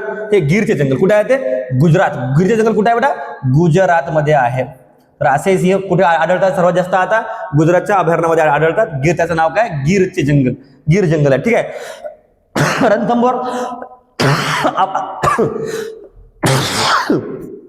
रणथंबोरचे अभयारण्य कोणत्या प्राण्यासाठी प्रसिद्ध आहे? रणथंबोर म्हणजे राजा महाराजांचा वाडा आहे रणथंबोरला. ओके, तर रणथंबोर मध्ये तुम्हाला काय पाहायला मिळतात? ओके, पहा याचा रेफरन्स तुम्हाला लगेच दाखवतो मी इथे. रणथंबोर राजस्थान. कशा आहे? पट्टेदार वाघ आहे. आपण तिथे हायलाइट सुद्धा केला, पट्टेदार वाघ आहे. म्हणजे मला सांगायचं तुम्हाला हेच की याच्यावर तुम्हाला हमखास प्रश्न विचारतात, तुम्ही याची तयारी करायची. ओके, काझीरंगा राष्ट्रीय उद्यान कोणत्या राज्यात आहे? ओके, तर बघा, आणि त्यानंतर भरतपूरचे अभयारण्यासाठी प्रसिद्ध काय आहे? चला कमेंट मध्ये सांगा बरं तुम्ही मला काय आहे पहिले. मला सांगा काझीरंगा राष्ट्रीय उद्यान कोणत्या राज्यात आहे? राज्य कोणते कोणते आहे? गुजरात, राजस्थान, आसाम आणि महाराष्ट्र. ओके, आताच पाहिलं आपण. इथे बघा रेफरन्स तुम्हाला सांगतोय मी तुम्हाला परत रेफरन्स दाखवतोय. काझीरंगा कुठे पाहायचं? इथे आहे की नाही काझीरंगा? आहे. कुठे आहे? आसाम मध्ये आहे. आणि तुम्हाला हे सांगितलं मी तो कशासाठी फेमस आहे? एकमेव असं ठिकाण आहे ओके काझीरंगा अभयारण्य की त्या ठिकाणी आता एक शिंगी गेंडे काय करतात? सापडतात. एक शिंगी गेंडे तुम्हाला सापडतात. तर काझीरंगा अभयारण्य कुठे आहे? आसाम मध्ये आहे. ठीक आहे, चला हा पर्याय आहे मग आपला. ओके, भरतपूरचे अभयारण्य साठी जगप्रसिद्ध आहे. आता भरतपूर जे आहे, आता पाहिलं आपण भरतपूर कुठे आहे? पहा, हा भरतपूर कुठे आहे? राजस्थान. कुठे आहे ते? काय कशासाठी तो आहे? स्पेशल वाघसाठी आहे का? तो नाही. हरिणसाठी नाही आहे, तो पान पक्ष्यांसाठी आहे. आपला पर्याय क्रमांक 3. ओके, पहा एवढे प्रश्न तुम्हाला आलेले आहेत चार्टवर आतापर्यंत. ठीक आहे, चला त्यानंतर आहे रासायनिक अभिक्रिया. माझ्या आजचा जवळ आपला 5वा मुद्दा आहे, तो कोणता आहे? रासायनिक अभिक्रिया. ओके, आता रासायनिक अभिक्रिया कॅल्शियम कार्बोनेट प्लस हायड्रोक्लोरिक आम्ल. ओके, याचं सूत्र बघा, कॅल्शियम कार्बोनेट ओके आणि हायड्रोक्लोरिक आम्ल. ठीक आहे, आपल्याला काय भेटलं? ABC. म्हणजे आपल्याला किती पदार्थ मिळत आहे बेटा? 3 पदार्थ मिळत आहे. ओके, तर ते 3 पदार्थ तुमचे काय काय आहेत? कॅल्शियम क्लोराईड असेल तो, एक असेल तुमचं ओके कार्बन डायऑक्साईड असेल, आणि एक असेल तुमचं वॉटर. ओके ते आपण पाहू. तुम्हाला अभिक्रिया मी सांगतो, एक स्पेशल तुम्हाला अभिक्रिया सांगतो. दुष्पेन पाणी सुफेन बनवणे, कॅल्शियम क्लोराईड ओके दुष्पेन पाणी म्हणजे आहे म्हणजे ओके तो फोम वाला जो पाणी आहे ओके दुष्पेन पाणी आहे आणि दुष्पेन पाणी सुफेन बनवणे. तर त्यासाठी अभिक्रिया कोणती आहे, कॅल्शियम क्लोराईड घ्यायचं आणि सोडियम कार्बोनेट घ्यायचं. तर काय मिळालं आपल्याला, कॅल्शियम कार्बन आणि सोडियम क्लोराईड हे दोघे भेटले तुम्हाला. ओके चला पुढे पहा. कार्बन डायऑक्साईड आहे आणि काय आहे कॅल्शियम हायड्रॉक्साईड. ठीक आहे, तर त्याच्यापासून ए आणि बी नावाचा जो पुढे मिळेल तो काय मिळेल, कॅल्शियम कार्बोनेट आणि NaCl. आता हा जो पहिला प्रश्न पहा, कॅल्शियम कार्बोनेट प्लस HCl काय भेटलं, हायड्रोक्लोरिक आणि कॅल्शियम कार्बोनेट प्लस हायड्रोक्लोरिक अम्ल काय भेटलं तुम्हाला, A+B+C. आता इथे मी तुम्हाला काय दिलेलं आहे, A+B+C म्हणजे इथे तुम्हाला हीट असणार आहे, इथे तुम्हाला टेम्परेचर असणार आहे, तुम्हाला कॅटलिस्ट काय आहे, तिथे उत्प्रेरक काय आहे याच्यावर आधारित तुम्हाला प्रोडक्ट मिळतं. म्हणजे इथे व्हेरिएशन आहे. ओके म्हणजे तुम्हाला कॅल्शियम क्लोराईड मिळेल, तुम्हाला कार्बन डायऑक्साईड मिळेल, की तुम्हाला H2O मिळेल. ओके म्हणजे हा जो आहे ना याचा फॉर्म बदलतो, हा 2 टाइम्स मध्ये जाईल. ठीक आहे चला, मग हे अभिक्रियाकारक जे आहे ते अभिक्रियाकारकवर डिपेंड आहे, तो किती वेळा आहे. ठीक आहे चला त्यानंतर पहा, प्रकाश संश्लेषण म्हणजे काय बेटा, सनलाइट सूर्यप्रकाशाच्या किरणामुळे तुम्हाला काय तयार होतो, ग्लुकोज काय तयार होतो, ग्लुकोज तयार होतो प्लस काय तयार होतो, ऑक्सिजन तयार होतो. ओके म्हणून प्रकाश संश्लेषण अभिक्रिया खूप अत्यंत आवश्यक आहे, ती दिवसा होत असते. ठीक आहे सनलाइट त्याला पाहिजे असते. ठीक आहे आणि वनस्पतीच्या पानांमध्ये ती अभिक्रिया होत असते. ठीक आहे चला त्यानंतर आहे पाचवा शोषण अभिक्रिया. शोषण जी अभिक्रिया आहे ओके त्याच्यामध्ये याचं विघटन होते, काय होत आहे, विघटन. म्हणजे इथे काय होत आहे रे, इथे खरं तर काय होत आहे, विघटन होत आहे. कोणत्या पदार्थाचं विघटन होणार आहे ओके, आणि त्या विघटन होऊन काय मिळणार तुम्हाला, कार्बन डायऑक्साईड H2 ओके, आणि प्लस तुम्हाला अजून काय मिळते माहिती आहे का, 38 टाइम ATP मिळते, ऊर्जा मिळते. काय मिळते, ऊर्जा मिळते. ठीक आहे त्यानंतर सायट्रिक अम्ल आहे, सोडियम कार्बोनेट आहे, याच्यापासून तुम्हाला फिक्स ही कॅटलिस्टवर डिपेंड आहे म्हणून इथे A+ तुम्हाला डायरेक्ट B दिलेला आहे. ठीक आहे सिट्रिक अम्ल किंवा सायट्रिक अम्ल ठीक आहे आंबट पदार्थामध्ये असतो, आणि सोडियम बायकार्बोनेट यांची अभिक्रिया केली तर तुम्हाला कार्बन डायऑक्साईड तर मिळतो. ठीक आहे चला पुढे पहा, याच्यावर आधारित प्रश्न आहे. तुम्हाला खालील शाब्दिक रासायनिक बघा, ही जी स्लाइड आहे तुमची ओके, या स्लाइडला तुम्ही कम्पेअर करायचं. ओके या स्लाइडला कम्पेअर करायचं, ॲज इट इज तुम्हाला याचे उत्तर देण्यात आलेलं आहे आणि मला तुम्ही कमेंटमध्ये सांगायचं. ठीक आहे की बाबा 17वा प्रश्नाचं उत्तर काय आहे. 17वा प्रश्न हा डबल आलेला आहे, म्हणजे वेगवेगळ्या वर्षी आलेला प्रश्न आहे. ओके आणि 16वा प्रश्न म्हणजे 16-17 प्रश्न तुम्हाला कशावर येणार आहे, रासायनिक अभिक्रियावर येणार आहे. आणि जे रासायनिक अभिक्रियाचे जे प्रश्न आहेत ओके हे अत्यंत महत्वाचे, याला नाही का तुम्हाला सॉल्व्ह करावं लागतं. ओके याचं नाही का संतुलन, म्हणजे या समीकरणाचं आपल्याला संतुलन करावं लागतं. समीकरणाचे काय करावं लागतं रे, संतुलन करावं लागतं. समीकरणाचं संतुलन नाही केलं तर आपलं उत्तर, आपला पर्याय येणार काय बेटा, नाही. समीकरणाचं संतुलन अत्यंत आवश्यक आहे. ओके आता बघूनच घेऊ आपण. ओके खालील शाब्दिक रासायनिक समीकरणातील A+B पदार्थ अनुक्रमक कोणते पहा. A सोडियम बायकार्बोनेट आहे, काय भेटलं आपल्याला, कार्बन डायऑक्साईड. तर आपल्याला B काय मिळेल, म्हणजे A आणि B काय असेल आपलं, आपण आताच पाहिलं. ओके की सोडियम बायकार्बोनेट है ना. ठीक आहे काय म्हणताय, ए काय म्हणते, A+ सोडियम बायकार्बोनेट. इथे रिव्हर्स आहे, आता रिव्हर्स आहे तुम्हाला दाखवतो पहा. काय म्हटलं त्याने, ओके सोडियम बायकार्बोनेट काय आहे इथे, सायट्रिक अम्ल. आणि दुसरा जो पदार्थ आहे तो आपल्याला काय मिळणार आहे पहा इथे B, हा पहा सायट्रिक अम्ल, हा पर्याय B आपला. तर आपल्याला दुसरं काय मिळेल इथे, सोडियम सायट्रेट मिळेल. म्हणजे हा झाला आपला A आणि हा झाला आपला B, म्हणून आपला पर्याय क्रमांक 2च आहे. ठीक आहे लॅक्टिक आपला नाही मिळेल, सोडियम सायट्रेट नाही, मग इथेच चुकलं आपलं आहे की नाही. म्हणजे हे सरळच आहे, म्हणजे तुम्हाला पाठ पाहिजे म्हणजे याचे सराव पाहिजे, तुम्हाला सराव पाहिजे. ठीक आहे लॅक्टिक अम्ल हा दुधामध्ये असतो, तर इथे दुधाच्या अभिक्रिया सोडियम बायकार्बोनेट करतच नाही पहिली गोष्ट, त्याच्यामुळे हा पर्याय नाही आहे आपला. सोडियम सायट्रेट आणि लॅक्टिक अम्ल नाही, चुकलं, रिव्हर्स झालं, उलट झालं. ओके त्याच्यामुळे हा पर्याय चुकला आपला. सोडियम सायट्रेट आणि सायट्रिक अम्ल नाही, सायट्रिक अम्ल तर अभिक्रिया कारकामध्ये लागतो म्हणून हा पर्याय सुद्धा आपला नाही आहे. ठीक आहे पुढे पहा, खालील शाब्दिक रासायनिक समीकरणातील अनुक्रमे A, B व C पदार्थ कोणते आहेत. बघा कॅल्शियम कार्बोनेट हायड्रोक्लोरिक अम्ल. बघा तुम्हाला मी परत दाखवतो, याचा रेफरन्स तुम्हाला दाखवतो पहा. कॅल्शियम कार्बोनेट आणि हायड्रोक्लोरिक आम्ल A + B + C. तुम्हाला म्हटलं मी तुम्हाला सॉल्व्ह करून दाखवतो. आता तुम्हाला मी पहा सॉल्व्ह करून दाखवतो. इथे पहा कॅल्शियम कार्बोनेट हायड्रोक्लोरिक आम्ल ओके यांची अभिक्रिया होऊन काय भेटलं A + B + C भेटलाय. तर आपल्याला सर्वात पहिले काय मिळते पहा. सर्वात पहिले बाहेर काय पडेल तर कॅल्शियम कार्बोनेट मध्ये सर्वात पहिले गॅस बाहेर पडेल. ओके ठीक आहे.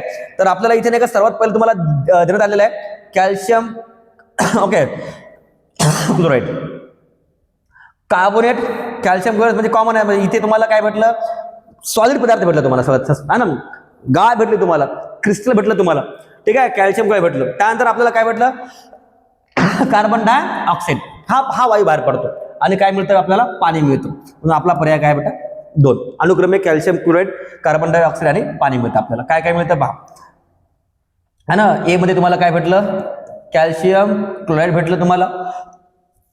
बी मध्ये तुम्हाला काय भेटलं CO2 भेटलं आणि सी मध्ये तुम्हाला काय मिळतो H2O. ठीक आहे. म्हणजे सांगायचं तात्पर्य हे आहे माझं की तुम्ही ही रिएक्शन करून बघायची तुम्हाला हा रिझल्ट मिळेल. ठीक आहे. तर तुम्ही मला कमेंट मध्ये सांगा ओके. प्रकाश संश्लेषणाची अचूक शब्द नीट वाचायचं. अचूक म्हणता येते अचूक म्हणजेच योग्य म्हणता येते. ओके अचूक प्रक्रिया ओळखा म्हणते. प्रकाश संश्लेषण आता हे आहे डायसॅक्राइड त्याच्यामुळे ही नाही होत अभिक्रिया. ठीक आहे. त्याच्यामुळे हा सी ना 2 times C6H12O6 मिळतो का आपल्याला नाही. ही रासायनिक अभिक्रिया नाही आहे. ओके ठीक आहे. त्यानंतर आहे कार्बन डायऑक्साईड + 6 times H2O. तर आपल्याला ही आहे ना सूर्यप्रकाश इथे बी आहे 6 times C6H12O6 + 6 times O2. तर दिवसा म्हणताय ना प्रकाश संश्लेषणाची अचूक प्रक्रिया इथे दिवस 2 टाइम दिला तुम्हाला. इथे बी सूर्यप्रकाश आहे आणि इथे बी सूर्यप्रकाश आहे. ओके याचा रेफरन्स तुम्हाला मी इथे लगेच दाखवतो पहा. या प्रश्नावर यावर बघा प्रकाश संश्लेषण काय म्हटलं दिवसा वनस्पती काय करतात कार्बन डायऑक्साईड घेतात आणि पाणी घेतात. म्हणजे त्यांना वायू कोणता पाहिजे कार्बन डायऑक्साईड आणि द्रव कोणता पाहिजे वॉटर. मग दिवसा काय पाहिजे CO2 आणि H2O. ओके मग मला सांगा इथे हे आहे का नाही. याचा काही संबंधच नाहीये प्रकाश संश्लेषणासोबत. याचाही संबंध नाही. तर मग आपल्याकडे काय पर्याय राहिला प्रश्न पर्याय क्रमांक 2 CO2 + H2O. काय मिळेल आपल्याला ग्लुकोज मिळेल आणि O2 मिळेल हे ना. हे आपण आताच करून बघितली होती पहा. हे करून बघितली होती आपण अभिक्रिया. ठीक आहे. चला 6वा मुद्दा आहे आपला आजचा आकृत्यावरील प्रश्न भागांना नाव देणे. आकृती आहेत ना आकृत्यावरील प्रश्नांना भागांना नाव देणे. ओके चला तुम्हाला मी एक स्क्रीन तुम्ही नाही का याच्यावर नेहमीच प्रश्न पाहणार आहात आणि यावेळेस याच्यावर प्रश्न येणारच आहे तुम्हाला. ओके तर विद्यार्थी मित्रांनो याला मी इथे थांबतोय थोडंसं बाजूला. ओके आणि तुम्ही नाही का याचा स्क्रीनशॉट घ्या. याच्यावर आपण पाहणार मी याच्यावर तुम्हाला डायरेक्ट अनालिसिस सांगतो. चला मी थोडं बाजूला होतोय आणि तुम्ही नाही का याचा स्क्रीनशॉट घ्या. चला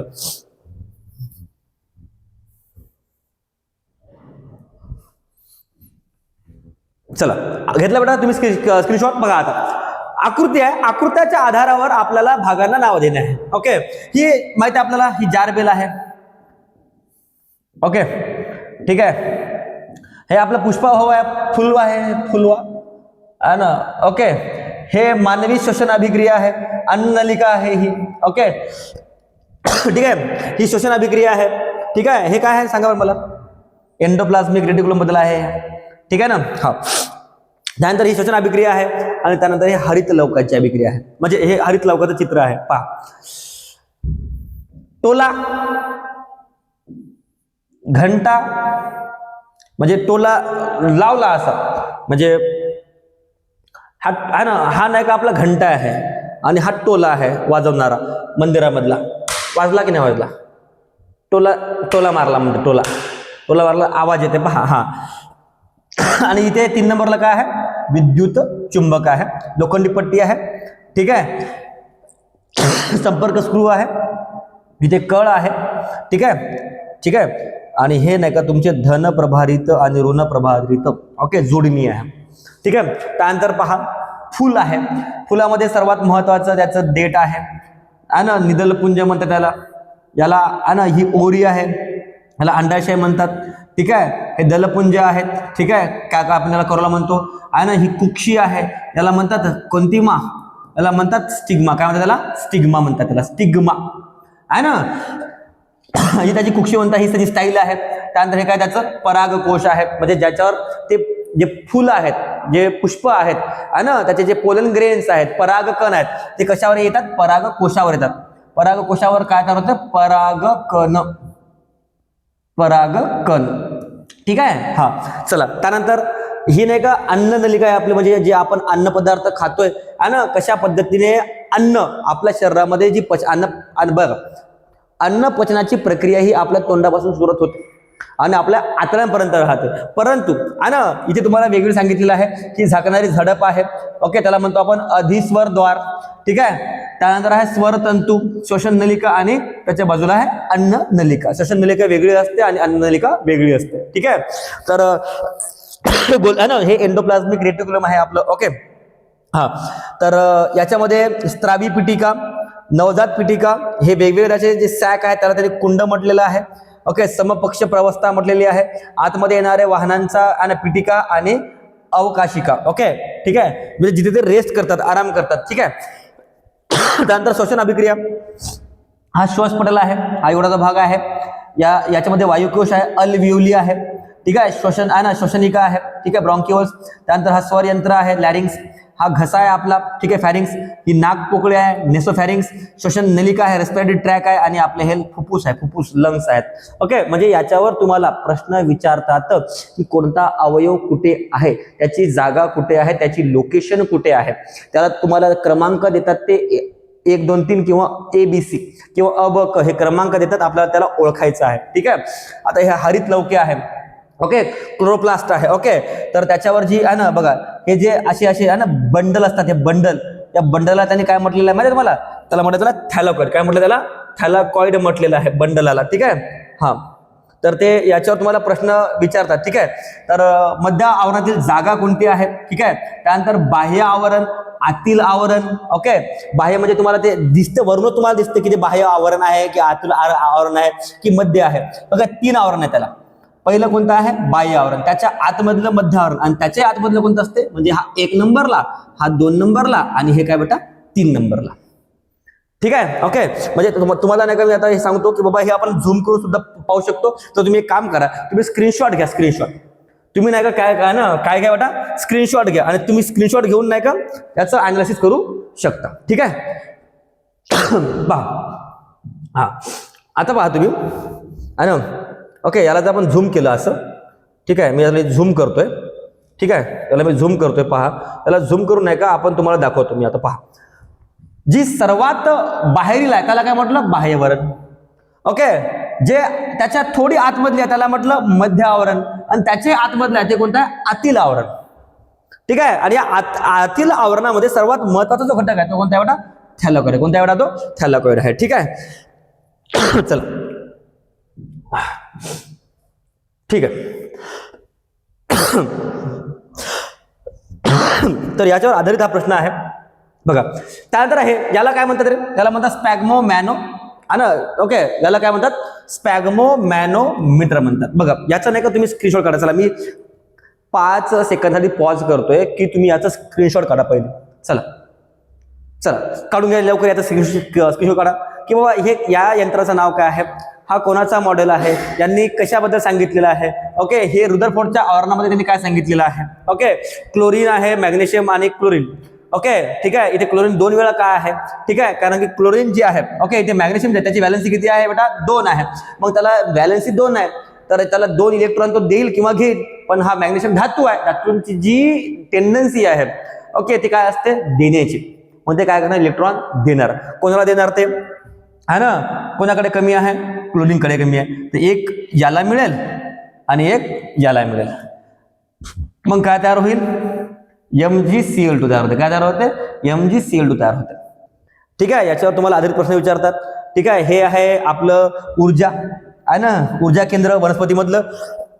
काय नाव याचं? मायटोकॉन्ड्रिया. आणि याला म्हणतात तंतुकणिका. म्हणजे त्याला तंतुकणिका आहे ना. ऊर्जेचं मुख्य केंद्र म्हणजे मुख्य स्त्रोत वनस्पतीच्या पेशीमध्ये ऊर्जेचं मुख्य केंद्र स्त्रोत काय आहे? तर तंतुकणिका असतात, मायटोकॉन्ड्रिया असतात. ठीक आहे. चला, तर त्याच्यामध्ये काय काय आहे ना? सशिका आहे, तंतुकणेतील द्रव आहे, आतील आवरण आणि बाह्य आवरण. ठीक आहे. त्यानंतर आपला जो हृदय आहे, ओके, ठीक आहे, पहा आता तुम्हाला मी ते दाखवतो. पहा हा ना, उजवी धमनी, ऊर्ध्व महाशीर, उजवीकडील शिरा, उजवे अलिंद, 4 कप्प्यात हृदयाचे आहे ना, 4 कप्प्यात. तर हे वरची जी आहे ती काय महारोनी आहे, त्याला 3 आहेत पोकळ्या. एक आहे डावी धमनी, डावे अलिंद, ओके, आणि डावे निलय. ठीक आहे, म्हणजे मला सांगायचं आहे की याच्यावर सुद्धा तुम्हाला प्रश्न विचारतात. तीर्दलित झडप आहे, महाधमनी आहे, ओके, त्यानंतर उजवे निलय. ठीक आहे, म्हणजे राईट वरचे जे आहेत ना, वरचे जे आहेत वरचे ते काय आहेत अलिंद, काय आहेत अलिंद. वरचे काय असतात अलिंद आणि खालचे काय असतात निलय. वरच्या भागाला काय म्हणतात अलिंद. मग डावे अलिंद आणि उजवे अलिंद, डावे निलय आणि उजवे निलय. ठीक आहे, हे तुम्ही लक्षात ठेवा. हृदयाचे किती कप्पे आहेत बेटा 4 कप्पे आहेत, हे तुम्हाला माहित असलेच पाहिजे. ठीक आहे, बघा याला काय म्हणतात आहे ना, बघा हा झाला डावा अलिंद. ठीक आहे, हे डावे निलय. ठीक आहे, इकडे पहा नंबर 3 ला उजवे निलय आणि ओके, आणि वरचा जो भाग आहे तो काय अलिंद आहे आणि खालचा भाग काय आहे निलय आहे. ठीक आहे, हा झाला 4. अशी हृदयाचे किती कप्पे आहेत बेटा 4 कप्पे आहेत. तर तुम्हाला हृदयाचे 4 कप्पे आकृतीमध्ये दाखवल्याप्रमाणे तुम्हाला त्याच्यावर टिपा लिहावा, म्हणजे टिपा तुम्हाला करून नाही का त्याचा जो योग्य पर्याय आहे तो निवडावा लागतो. ठीक आहे, चला.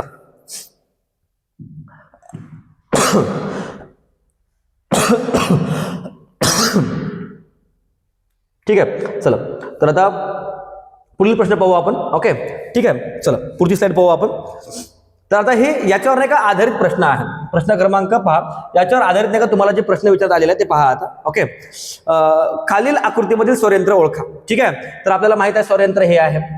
ठीक आहे, बी.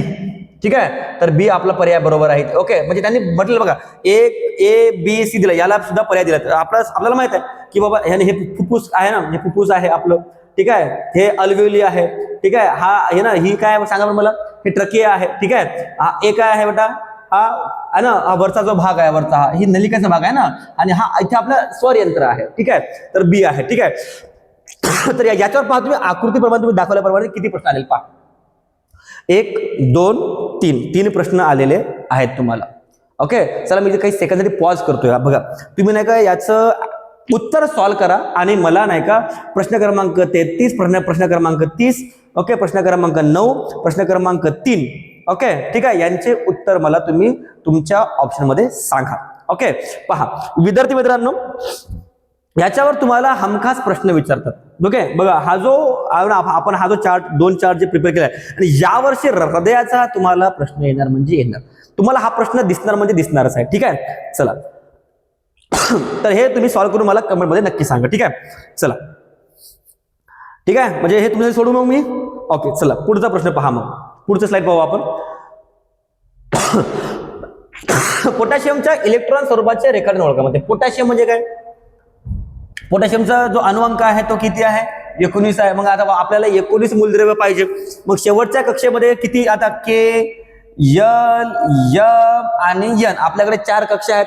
मग के ची जी क्षमता आहे ती किती आहे बेटा 2 इलेक्ट्रॉनची. यल ची किती आहे बेटा 8 आहे. एम ची किती आहे 18 आहे. एन ची किती असते बेटा 32. ओके, मग आता पोटॅशियमचं 19 आहे, मग इथे लिहून टाकतो मी 2, इथे लिहून टाकतो मी 8, इथे लिहून टाकतो मी किती, आता उरले किती 2 आणि 8 10 झाले, उरले किती 8 आणि इथे काय 1. मग शेवटच्या कक्षेमध्ये 1 इलेक्ट्रॉन पाहिजे मला. आता पोटॅशियमचा कुठे आहे शेवटच्या कक्षेमध्ये पहा. आता मोजायचे शेवटच्या कक्षेमध्ये तुम्हाला किती इलेक्ट्रॉन पाहिजे आहे 1 पाहिजे आहे. तर शेवटच्या कक्षेमध्ये 1 इलेक्ट्रॉन कुठे आहे, इथे 1 आहे, म्हणजे हा आहे, इथे बी आहे, इथे नाही आहे, इथे 1 आणि 2 आहे. हा 1 आहे आणि हा 2 आहे, म्हणजे हा पर्याय चुकला आपला. हा पर्याय इथे शेवटच्या कक्षेमध्ये भरपूर इलेक्ट्रॉन आहे, म्हणजे हा बी पर्याय आपला नाही आहे. म्हणजे 2 किंवा 3 2 पी असणार आहे, पण आपल्याकडे किती आहे 19 आहे. मग मोजायचे याच्यामध्ये किती आहे पहा, 1 2 आणि 1 2 3 4 5 6 7 8 9 10 11चा आहे. आता हा तर सोडियमचा आहे. मग आपल्याला त्यांनी कशाचं विचारलाय पोटॅशियमचं, मग इथे मोजा आता. ओके, बघा आतून सुरुवात करू आहे ना. 1 आहे ना, पहा 1 2 आहे ना, 3 4 5 6 7 8 9 10 11 12 13 14 15 16 17 18 आणि हा झाला 19. म्हणजे टोटल हा आपला पर्याय क्रमांक 2 आहे. ओके, सांगायचं तात्पर्य तुम्हाला हे आहे ठीक आहे की तुम्हाला ही संरचना आली पाहिजे. ठीक आहे. प्रत्येकाची क्षमता वेगवेगळी आहे. के ची क्षमता वेगळी आहे, एल ची क्षमता वेगळी आहे, एम ची आणि एन ची सुद्धा वेगवेगळी आहे. 2, 8, 18 दात काढू नको काय रे 32. ठीक आहे, समजलं. हा, खाली दिलेल्या युरेनियम 235च्या विखंडातील ए आणि बी ओळखा म्हणते. म्हणजे युरेनियम या पदार्थाचं जर आपण फ्युजन केलं, त्यांचं विभागणी केली, त्याची बंबार्डिंग केली, तर त्याच्यापासून तुम्हाला कोणते 2 अणु तुम्हाला मिळतात. तर क्रिप्टॉन आणि कॅल्शियम मिळत नाही, कारण की आपल्याला माहिती आहे की हा जो युरेनियम याचा ॲटम नंबर किती आहे 92 आहे. किती आहे बेटा 92. तर येताना या दोघांमध्ये पाहायचं किंवा कोणाकोणाची म्हणजे हा युरेनियम आहे हा किती अणूला तयार करतो. मग आता किती अणूला तयार करतो पहा, इथे क्रिप्टॉन आणि कॅल्शियम आहे. ठीक आहे, बेरियम आणि सोडियम आहे, क्रिप्टॉन आणि बेरियम आहे, बेरियम आणि स्ट्रॉन्शियम आहे. तर हा क्रिप्टॉन तयार करतो आणि बेरियम तयार करतो. ठीक आहे, तर याचा पर्याय जो आहे तो कोणता आहे 3 आहे, सी आहे. ठीक आहे, चला. तर असे तुम्हाला भरपूर प्रश्न विचारतात. आता हरित लवकावर सुद्धा आहे. हरित लवकामध्ये आपण थॅलोकरचा भाग ओळखा म्हणते, तर थॅलोकरचा भाग हा आहे डी.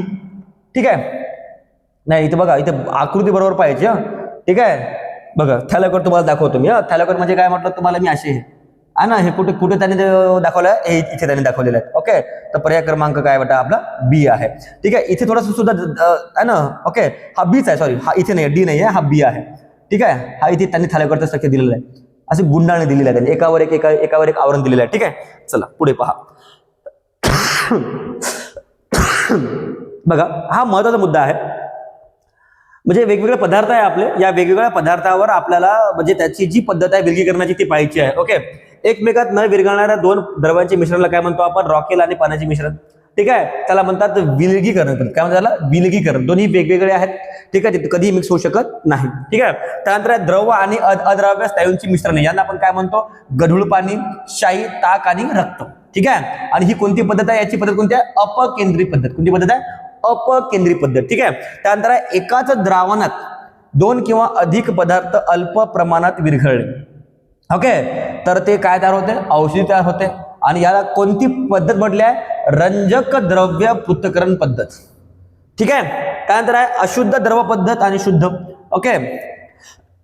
अशुद्ध द्रव पदार्थ आणि अशुद्ध द्रव पदार्थ शुद्ध करण्यासाठी जी पद्धत आपण यूज करतो त्याला म्हणतात ऊर्ध्वपातन पद्धत.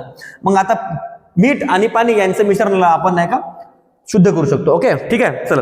त्यानंतर आगीचे प्रकार, अवर्गीय, ब वर्गीय, क वर्गीय, ड वर्गीय आणि ई वर्गीय. अवर्गीयला त्यांनी काय म्हटलेलं आहे, घनरूप पदार्थ. मग घन काय काय, घन म्हणजे काय, ज्यांना स्थायी म्हणजे अवस्था आहे त्याला, आहे ना. कोणती अवस्था आहे, स्थायी अवस्था आहे. मग पाहिलं आपण लाकूड जळते, कपडे जळते, कोळसा जळतो आणि कागद जळतो.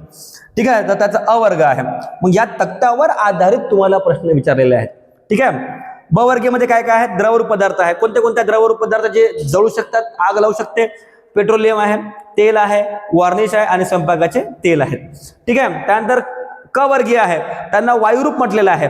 ठीक आहे, मग ऍसिटिल आणि घरगुती गॅस, त्याच्यामध्ये आपण प्रोपिन आणि ब्युटिलिन ही गॅस वापरतो आणि त्याला जे नाव आहे ते आहे LPG, लिक्विड पेट्रोलियम गॅस. ठीक आहे, चला. त्यानंतर ड वर्गीय जी आग आहे ती आहे तो पदार्थ रासायनिक पदार्थ आहे. मग रासायनिक पदार्थामध्ये जे आग लावतात ते काय आहे, पोटॅशियम, सोडियम आणि पाण्याबरोबर क्रिया करतात. सोडियम आणि पोटॅशियम हे पाण्यासोबत अभिक्रिया करतात आणि आगाची निर्मिती करतात. विस्फोट करतात हे. ठीक आहे, कारण की क्रियाशील आहे. ठीक आहे, आणि जे ई वर्गीय आहे ती कोणती आहे, इलेक्ट्रिकल आग. तर यामध्ये म्हणजे तुम्ही पाहिलं असेल, मोबाईल लावला, चार्जिंगला झाला विस्फोट, घरामध्ये शॉर्ट सर्किट झालं, हे तुम्ही ऐकलं असेल, तर ती ई वर्गीय आग आहे, इलेक्ट्रिकल आग आहे ती. ठीक आहे, चला.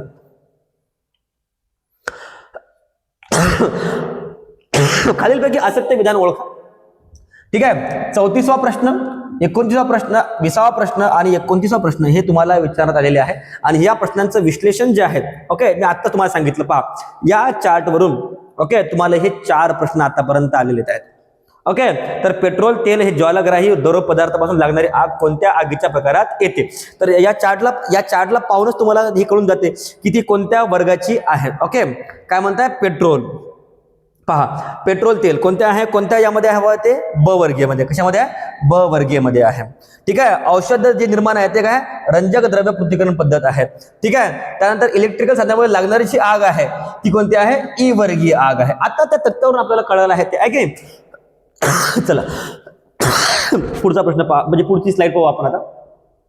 आता एक गणितीय उदाहरण आहेत. ओके, हे गणितीय उदाहरण तुमच्या पुस्तकात तुम्हाला ऑलरेडी दिलेले आहेत सॉल्व्ह करून. ओके पहा, हे एक आहे ना बघा, 1 2 3 4 5 6. ओके, 6 तुम्हाला आतापर्यंत या 6च प्रश्नावर वारंवार वारंवार वारंवार प्रश्न विचारले गेले आहेत तुम्हाला. ओके, म्हणून याची नाही स्क्रीनशॉट काढून घ्या तुम्ही. पहिले बघा, जर पाण्याची घनता इतकी असेल, ओके ठीक आहे, तर त्याची सापेक्ष घनता किती आहे, लोखंडाची सापेक्ष घनता किती आहे हे काढायचं आहे. ओके, त्यानंतर दुसरं आहे, स्क्रूच्या टोकाचे क्षेत्रफळ जर इतकं असेल तर त्याच्यावर किती दाब येईल याचा एक प्रश्न आलेला आहे. ओके, प्रत्येकी 2 व्होल्ट विभवांतराचे विद्युत घट खालीलप्रमाणे जोडल्यास बॅटरी तयार होते. अ आणि ब याच्यामधली फरक आहे, याला सेल म्हणू आणि याला काय म्हणू आपण, बॅटरी म्हणू. ओके ठीक आहे. त्यानंतर आहे, जर परावर्तित किरण स्तंभिकेच्या 60 अंशाचा कोन तयार करत असेल तर आपल्याला माहित आहे की I = R. आणि आपत्ती कोन आणि परावर्तित कोन यांचा जो अँगल आहे, कोन आहे, हा कसा असतो, सारखा असतो, हे आपण पाहिलेलं आहे. ठीक आहे.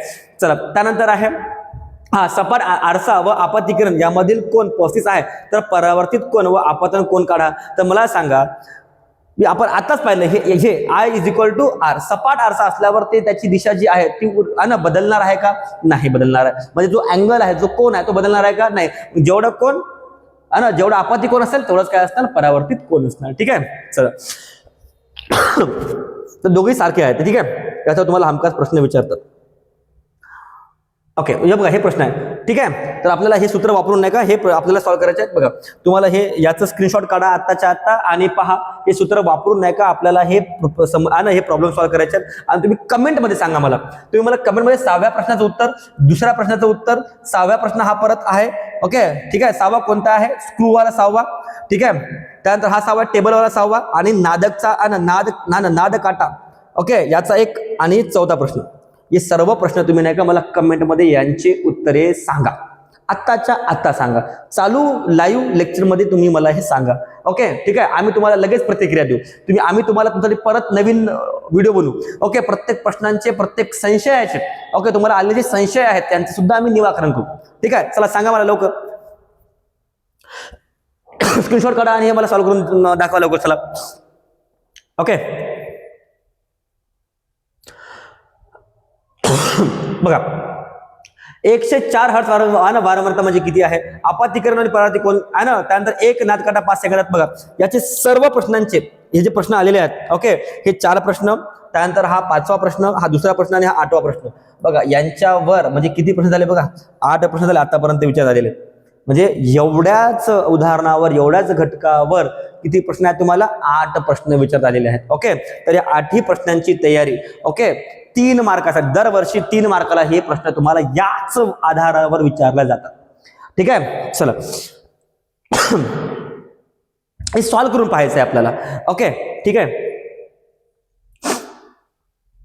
पुढे पहा, पाठ्यपुस्तकातील माहिती आहे का तुम्हाला, हे चार्ट आहे, तुम्हाला माहिती आहे का, याच्यावर हमखास प्रश्न विचारतात. बघा,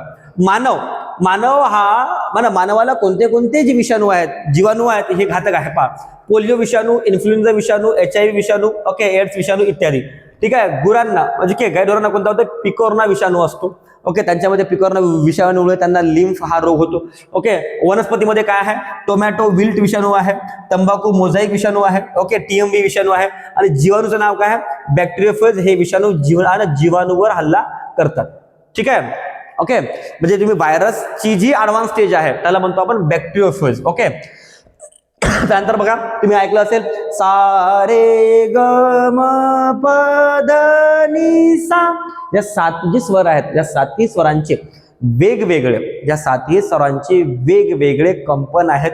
ओके, तर ते कंपनची जी वारंवारता आहे ते किती आहे, साची किती आहे 256, रेची किती आहे 280. म्हणजे बघा, सा रे ग म प ध नि सा. ओके, सा रे ग म प ध नि मध्ये काय चाललंय, ते वाढत चाललेले आहे. म्हणजे स्वरांची जी वारंवारता आहे ती वाढत चाललेली आहे. ओके, तर कम्पेअर करत असताना पहा, 256, 280, 312, 346, 384, 426 आणि 480. ओके, आता हे तुम्ही कसं ओळखसाल, ओके तर हे तुम्हाला पाठ करावं लागते. सा ची किती आहे 256, रे ची किती आहे 280, ग ची 312, म ची 346, प ची 384, ध ची 426 आणि नी चे 480. ओके, याच्यावर तुम्हाला हमखास प्रश्न येणार आहे 28 डिसेंबरला. ओके, त्यानंतर आहे कर्करोगावरील आधुनिक निदान व उपचार पद्धती. कर्करोग म्हणजे कॅन्सर. ठीक आहे, कर्करोगाचे निदान करण्यासाठी टिश्यू डायग्नोसिस. ओके, त्यानंतर CT scan, MRI, okay, CT scan, okay, mammography, biopsy इत्यादी तंत्राचा वापर करण्यात येतो. तर उपचारांमध्ये ओके रसायन उपचार म्हणजे आपण रासायनिक औषधी घेतो. ठीक आहे, रेडिओ ऍक्टिव्ह थेरपी करतो आपण. ठीक आहे, त्यानंतर सर्जरी सुद्धा करू शकतो. ठीक आहे, अशा अनेक उपचार पद्धती कर्करोगावर वापरतात. आता तो कर्करोग कोणत्या पद्धतीचा आहे हे सुद्धा मॅटर. 5 प्रकारचे कर्करोग असतात. ठीक आहे, कार्सिनोमा, सार्कोमा, लिम्फोमा, ल्युकेमिया आणि दुसरा 5वा असतो ट्यूमर. ओके, म्हणजे हे 5 प्रकारचे रोग असतात कॅन्सरचे प्रकार पडतात. तो कुठे झालेला आहे, कशामुळे झालेला आहे याच्यानुसार त्याचे प्रकार पडतात, वर्गीकरण पडतात. ठीक आहे, हे माहित असलं पाहिजे आपल्याला. त्यानंतर आहे सामान्य निरोगी माणसाच्या हृदयाचे दर एका मिनिटात किती ठोके पडतात रे? 72. एका मिनिटामध्ये हृदयाचे किती ठोके पडतात? 72. आणि त्या 72 ठोक्याचा आवाज कसा आहे? माधुरी दीक्षितने सांगितल्याप्रमाणे आहे का? धक धक करणे लगा? नाही. कसा आहे? आपल्या सायन्स मध्ये कसं होतं, विज्ञानामध्ये कसं होतं? लबडब करणे लगा. ओके, बाकीचं सगळं अंधश्रद्धा आहे. ओके, तर सामान्यपणे एक निरोगी व्यक्तीचे जे हृदयाचे ठोके आहेत ते 72 होते. ओके, आणि व्यायामामुळे किंवा काम केल्याने म्हणजे तुम्ही काम करू राहिले, खूप एक्झर्सिंग करू, ते हृदयाचे ठोके वाढू शकतात. 80 ते 90 पर्यंत ते वाढू शकतात. ते कामाच्या प्रकारावर डिपेंड आहे. ठीक आहे, आणि बघा इथे बघा. ओके, हृदयाचे ठोके पडत असताना 2 प्रकारचे आवाज येतात. यातील एका आवाजाचे वर्णन हे लब आहे, तर दुसऱ्या आवाजाचे वर्णन हे डब आहे. हृदय प्रत्येक ठोक्याला सुमारे 75 मिलीमीटर एवढं रक्त ढकलतो, म्हणजे पंपिंग करतो. आणि जवळपास हृदय आपला जो हृदय आहे हा जवळपास एका मिनिटाला 5 लिटर इतकं रक्त काय करतो? पंप करतो, ढकलतो शरीराकडे. ठीक आहे, चला याच्यावर सुद्धा आधारित प्रश्न आहेत. ओके, पुढीलपैकी अचूक जोडी अचूक म्हणजे काय? बरोबर, जी चूक नाही आहे ती. ठीक आहे, तर स्वर नीचा स्वर किती आहे पहा. आता तुम्हाला इथे दाखवतो मी नीचा स्वर पहा. नीचा स्वर 480. त्यांनी काय म्हटलंय? अचूक जोडी. आणि मग अचूक जोडी कोणती आपली पहा. आणि नीचा किती आहे? 480 आहे. आणि गच कमी आहे. ओके, म्हणजे हे चुकलं आपलं नाही चुकलं. आपण आताच बघितलं आपण. हे बघा या स्लाइड मध्ये तुम्हाला दाखवतो. साचं, रेचं, गच 312 आहे. तर आपल्याला अचूक जोडी आहे. तर अचूक जोडी एकच आहे आपली. एकच आहे. त्याला जे पर्याय आहे त्याला पर्याय नाही आहे. ओके, पर्याय दिलाय का त्यांनी? नाही दिलाय. मग आपल्याला लेख सरळच आहे. नीचं किती आहे? 480 आहे. खालीलपैकी असत्य जोडी ओळखा म्हणतो. असत्य जोडी पहा. मानव हा इन्फ्लुएन्झा बरोबर आहे. जीवाणू बॅक्टेरियोफोज विषाणू बरोबर आहे. ओके, वनस्पती टोमॅटो विल्ट जीवाणू नाही आहे. हा काय आहे? विषाणू आहे. काय आहे हा? विषाणू आहे. ओके, इथे वाचायचं बरोबर. वाचलं किंवा करते. मग कोणत्या आहे? खालीलपैकी असत्य म्हणजे चुकीची जोडी कोणती आहे? ती सत्य नाही आहे, ती क आहे. वनस्पतीमध्ये टोमॅटो विल्ट हा जीवाणू नसून काय आहे? विषाणू आहे. ठीक आहे, चला. आणि हा पर्याय बरोबर आहे आपला. ठीक आहे, म्हणजे क म्हणजे गुरे हा पिकांनो हा जोडी बरोबर आहे. आपल्याला काय पाहिजे? असत्य म्हटलं तर असत्य आहे. वनस्पतीमध्ये टोमॅटो विल्ट जीवाणू नसून काय असतो? विषाणू असतो. ठीक आहे, चला. कोणत्या रोगाच्या निदानाने बायोप्स तंत्राचा वापर केला जातो? बायोप्स म्हणजे आता बघा इथे तुम्हाला दाखवतो, मी रेफरन्स तुम्हाला दाखवतो बघा. म्हणजे या तक्त्यावर तुम्हाला प्रश्न विचारण्यात आलेला आहे. बायोप्सी. ओके, ठीक आहे, मॅमोग्राफी इत्यादी त्यांचा वापर करतो. कशामध्ये करतो? कर्करोग. कुठे आहे मग कर्करोग? आहे का आपल्याकडे? पहा, हाय कर्करोग. ठीक आहे, चल. त्यानंतर मानवी हृदय प्रत्येक ठोक्याला सुमारे किती करतो? आणि मानवी हृदय प्रत्येक ठोक्याला सुमारे किती मिलीलीटर पुढे ढकलतो? 75 ml. किती ml? 75 ml. आणि हृदयामध्ये किती ठोके असतात? हृदयामध्ये किती ठोके होतात प्रत्येक एका मिनिटाला? 72 ठोके होतात. किती होतात? 72 ठोके होतात हृदयाचे. हृदयाचे ठोके किती होतात बेटा? 72 होतात. लब डब किती वेळा होते? 72 वेळा होते. ओके, चला पहा. दर्शक पदार्थाचे नाव, दर्शक मुळाचे रंग, आम्लातील रंग व आम्लातील रंग. वेगवेगळे इंडिकेटर असतात. म्हणजे पीएचचा जो समूह आहे, पीएच जी संहतीकरण आहे, ही संहतीकरण जे आहे ओके, याच्यामध्ये नाही का आपण वेगवेगळे दर्शक वापरतो. संहती दर्शक वापरतो. ते संहती दर्शक पहा. दर्शक पदार्थाचे नाव काय? लिटमस कागद 2 प्रकारचे आपल्याकडे. ओके, एक निळा आणि एक तांबडा आहे. त्यानंतर methyl orange, phenolphthalein, methyl red. Okay, तर दर्शकाचा मूळ जो रंग आहे तो कोणता आहे? निळा, तांबडा, नारंगी, रंगहीन आणि तांबडा. दोन प्रकारचे तांबडा आहे आपल्याकडे, लिटमस बी तांबडा आहे आणि मिथिल रेड बी तांबडा आहे. ओके, तर आम्लामध्ये जर आपण त्याला टाकलं तर निळा कलर काय होईल? तांबडा. ओके, आणि आंब्यामध्ये टाकलं तर तो तसाच राहतो. ठीक आहे. लिटमस कागद कोणता आपल्याकडे? तांबडा आहे. जर तो आम्ला अरे म्हणजे ऍसिड टाकलं तर तो तसाच राहतो, पण इथे काय पडतो? तो निळा पडतो. म्हणजे तांबडा कलर हा निळा पडतो, निळा कलर हा तांबडा होतो. कशामध्ये? आम्लामध्ये आणि आम्लारीमध्ये. ठीक आहे. त्यानंतर आहे मिथिल ऑरेंज. ओके, म्हणजे नारंगी कलर हा आम्लामध्ये टाकला म्हणजे ऍसिडमध्ये टाकला आपण तर त्याचा कलर काय होतो? पिंक, म्हणजे गुलाबी होतो. आणि जर बेसमध्ये टाकला आपण, आम्लारीत टाकलं तर त्याचा कलर काय होतो? पिवळा होतो. ठीक आहे. त्यानंतर फिनॉल्फ्थॅलीन हा रंगहीन द्रव्य आहे, हा रंगहीन दर्शक आहे. तुम्हाला असा सुद्धा प्रश्न विचारला जाऊ शकतो की फिनॉल्फ्थॅलीनचा रंग कोणता आहे? तर फिनॉल्फ्थॅलीन हा रंगहीन आहे, त्याला कोणताही कलर नाही आहे, असा सुद्धा तुम्हाला प्रश्न येऊ शकतो येणाऱ्या 28 डिसेंबरला. म्हणून नाही का नीट या चार्टचा अभ्यास करायचा. ठीक आहे. तर त्याला ऍसिडमध्ये टाकलं तर तो काय राहतो? रंगीन राहतो. पण जर समजा आपण त्याची बेसमध्ये टाकला आपण तर त्याचा जो कलर आहे तो कोणता होऊन जातो? गुलाबी होतो, फिकट गुलाबी होतो. ओके, ठीक आहे. त्यानंतर आहे मिथिल रेड, त्याचा कलर तांबडा आहे. तो ऍसिडमध्ये तांबडाच राहतो, परंतु जेव्हा त्याला आपण बेसमध्ये टाकतो, आम्लारीत टाकतो तर त्याचा जो रंग आहे तो कोणता होऊन जातो? पिवळा होऊन जातो. समजला का तुम्हाला? ओके, चला. त्यानंतर आहे आपले जे महत्वाचे काही अवयव आहेत, त्या अवयव कोणत्या ग्रंथी संबंधित आहे आणि त्याच्यामध्ये कोणते कोणते हार्मोन्स, पाचक रस, ओके, किंवा संपर्क स्रावते आणि त्यांचं कार्य काय आहे याच्यावर सुद्धा प्रश्न तुम्हाला येतो. बघा, आपल्या तोंडामध्ये लाळ ग्रंथी असतात.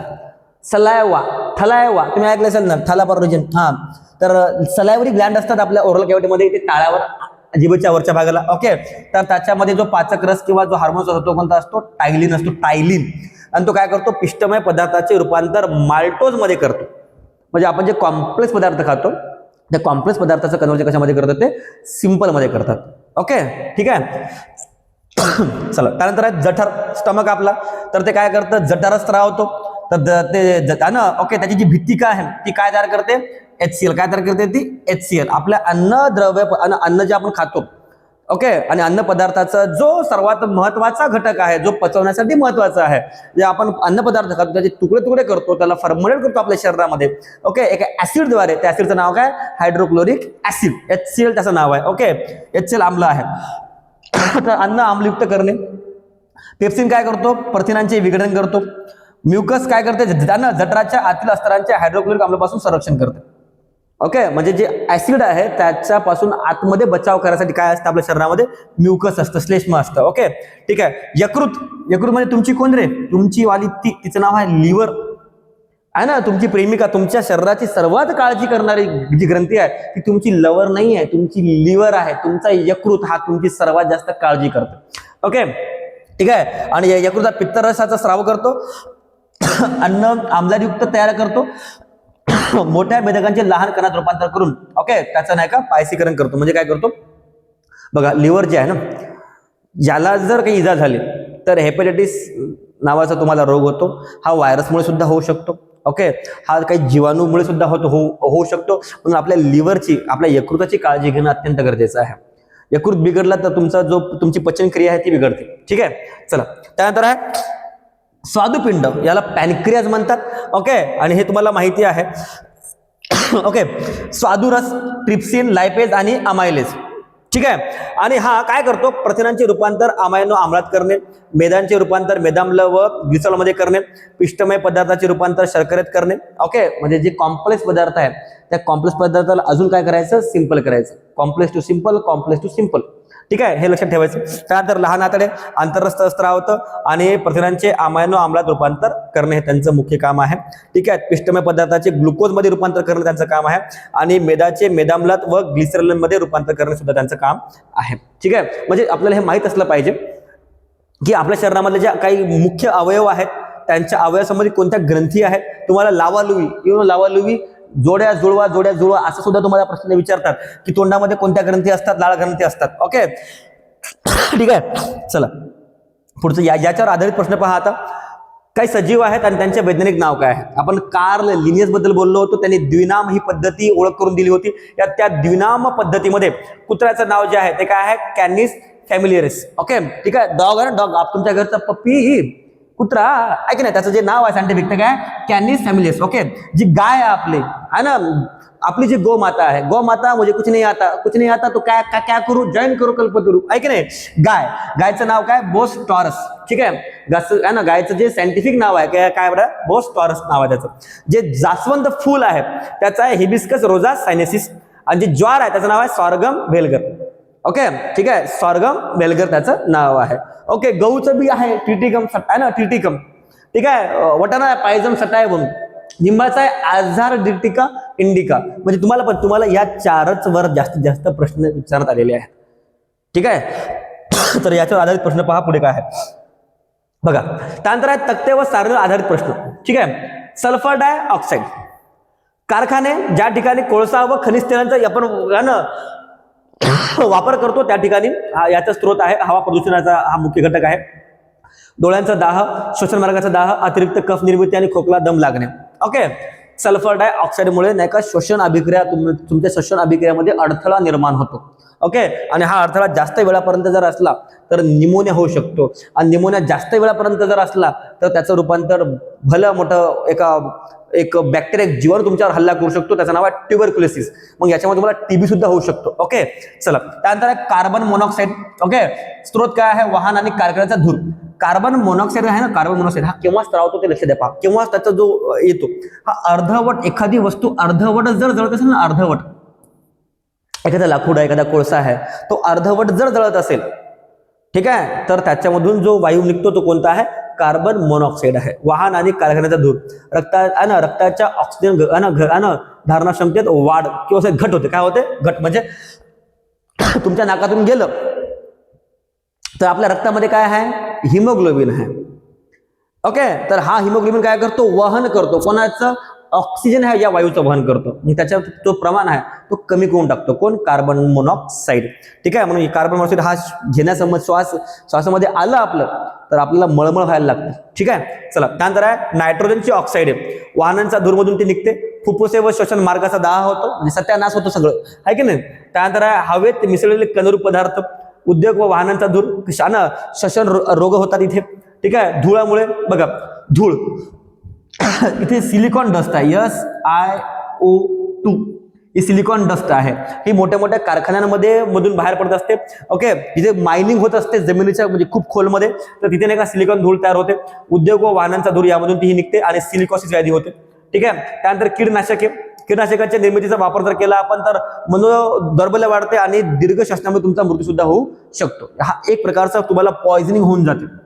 ठीक आहे, त्यानंतर आहे मिथेन. ओके, कारखान्याच्या होणाऱ्या वायुगळतीमुळे हा बाहेर पडतो आणि याच्यामधून विषबाधा, त्वचेचा कर्करोग, दमा आणि श्वसन संस्थेचे विकास सुद्धा होऊ शकतात. आता मिथेन नाही का दोन प्रकारे होतो आहे ना, याला आपण नैसर्गिक पद्धतीने सुद्धा तयार करू शकतो आणि अनैसर्गिक पद्धतीने सुद्धा तयार करतो. पण जेव्हा हा एका अनैसर्गिक पद्धतीने तयार होतो त्यावेळेस हा घातक ठरू शकतो. ठीक आहे, चला त्यानंतर आहे वनस्पतीच्या भागांचा रंग. म्हणजे वनस्पतीचे भाग काय आहेत, वनस्पतीचे मुख्य 3 भाग आहेत. ओके, मूळ, खोड आणि पाने. पण पानानंतर त्याचे 3 भाग आहेत, फुलं, फळं आणि बिया. या सर्वांचे कलर, रंग वेगवेगळे आहेत. ओके, मग त्याला कोणता रंगद्रव्य त्याला कारणीभूत आहे, कोणत्या रंगद्रव्यामुळे त्याचा कलर तसा होतो पहा. हिरवा रंग कशामुळे आहे, पानांचा हिरवा रंग कशामुळे आहे, तर ते क्लोरोफिलमुळे आहे. त्या क्लोरोफिलला मराठी शब्द काय, हरितद्रव्य. काय शब्द त्याला, हरितद्रव्य. ओके, हा जो हरितद्रव्य आहे, ओके, हा हरितद्रव्य काय करतो, फोटोसिंथेसिस, प्रकाश संश्लेषण अभिक्रियेसाठी अत्यंत महत्वाचा घटक आहे. ओके, ठीक आहे, तर तो कोणता पिगमेंट आहे, क्लोरोफिल पिगमेंट आहे, तो हरितद्रव्य आहे. त्यानंतर गाजर तुम्ही खाल्ले आहे, आता सध्या हिवाळा चालू आहे, तुम्ही गाजर खायला पाहिजे, त्याच्यामध्ये कॅरोटीन भरपूर प्रमाणात असतं. ओके, तर त्याचा जो रंगद्रव्य आहे तो कोणता आहे, कॅरोटीन आहे. ओके, म्हणजे गाजरचा लाल रंग हा कशामुळे होतो, तर कॅरोटीनमुळे होतो. ओके, हे तुम्हाला माहित असलं पाहिजे. त्यानंतर पिवळा रंग.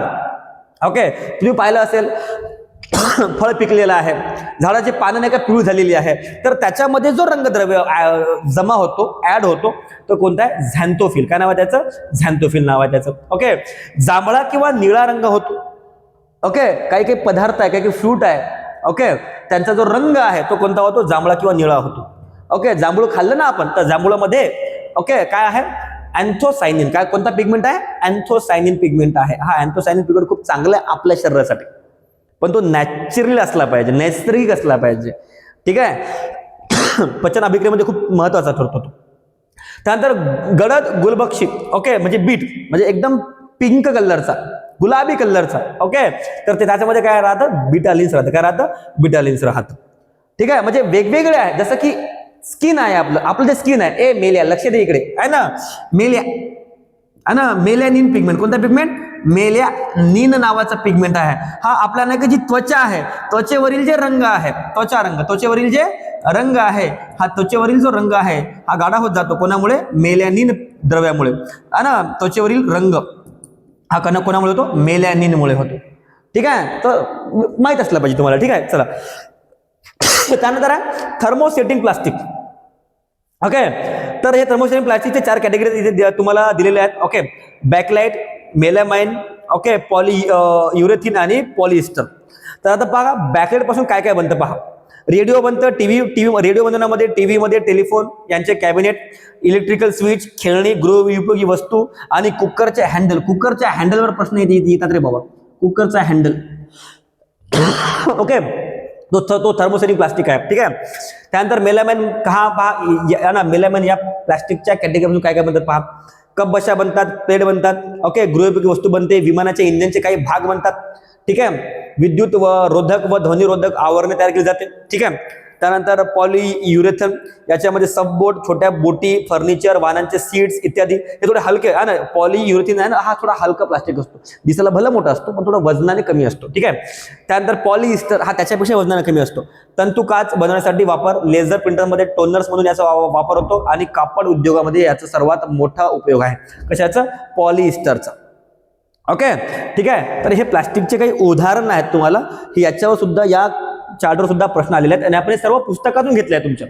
ठीक आहे. चला, शेवटचा आहे पहा, आज तुम्हाला झालं आपलं. ओके, म्हणजे याच्यावर तुम्हाला असे प्रश्न विचारतात विद्यार्थी मित्रांनो, आणि अशा अनेक प्रश्नांचे जे विश्लेषण आहे, ओके, हे अनेक प्रश्नांचे विश्लेषण पाहण्यासाठी कल्पतरू ऑफिशियलला तुम्ही फॉलो करा. आणि अनेक, एकच नाही, NMS सारखे आपण अनेक शालेय स्पर्धा परीक्षांचं विश्लेषण आपल्या या कल्पतरू ऑफिशियल चॅनल मार्फत सांगत असतो. इतरांना शेअर करा. आणि जर तुमच्या परिवारामध्ये आजूबाजूला 8वी मध्ये कोणी विद्यार्थी असेल, 9वी व 10वी मध्ये असेल, तर त्यांना हे अवश्य आवर्जून हा व्हिडिओ त्यांना शेअर करा. धन्यवाद.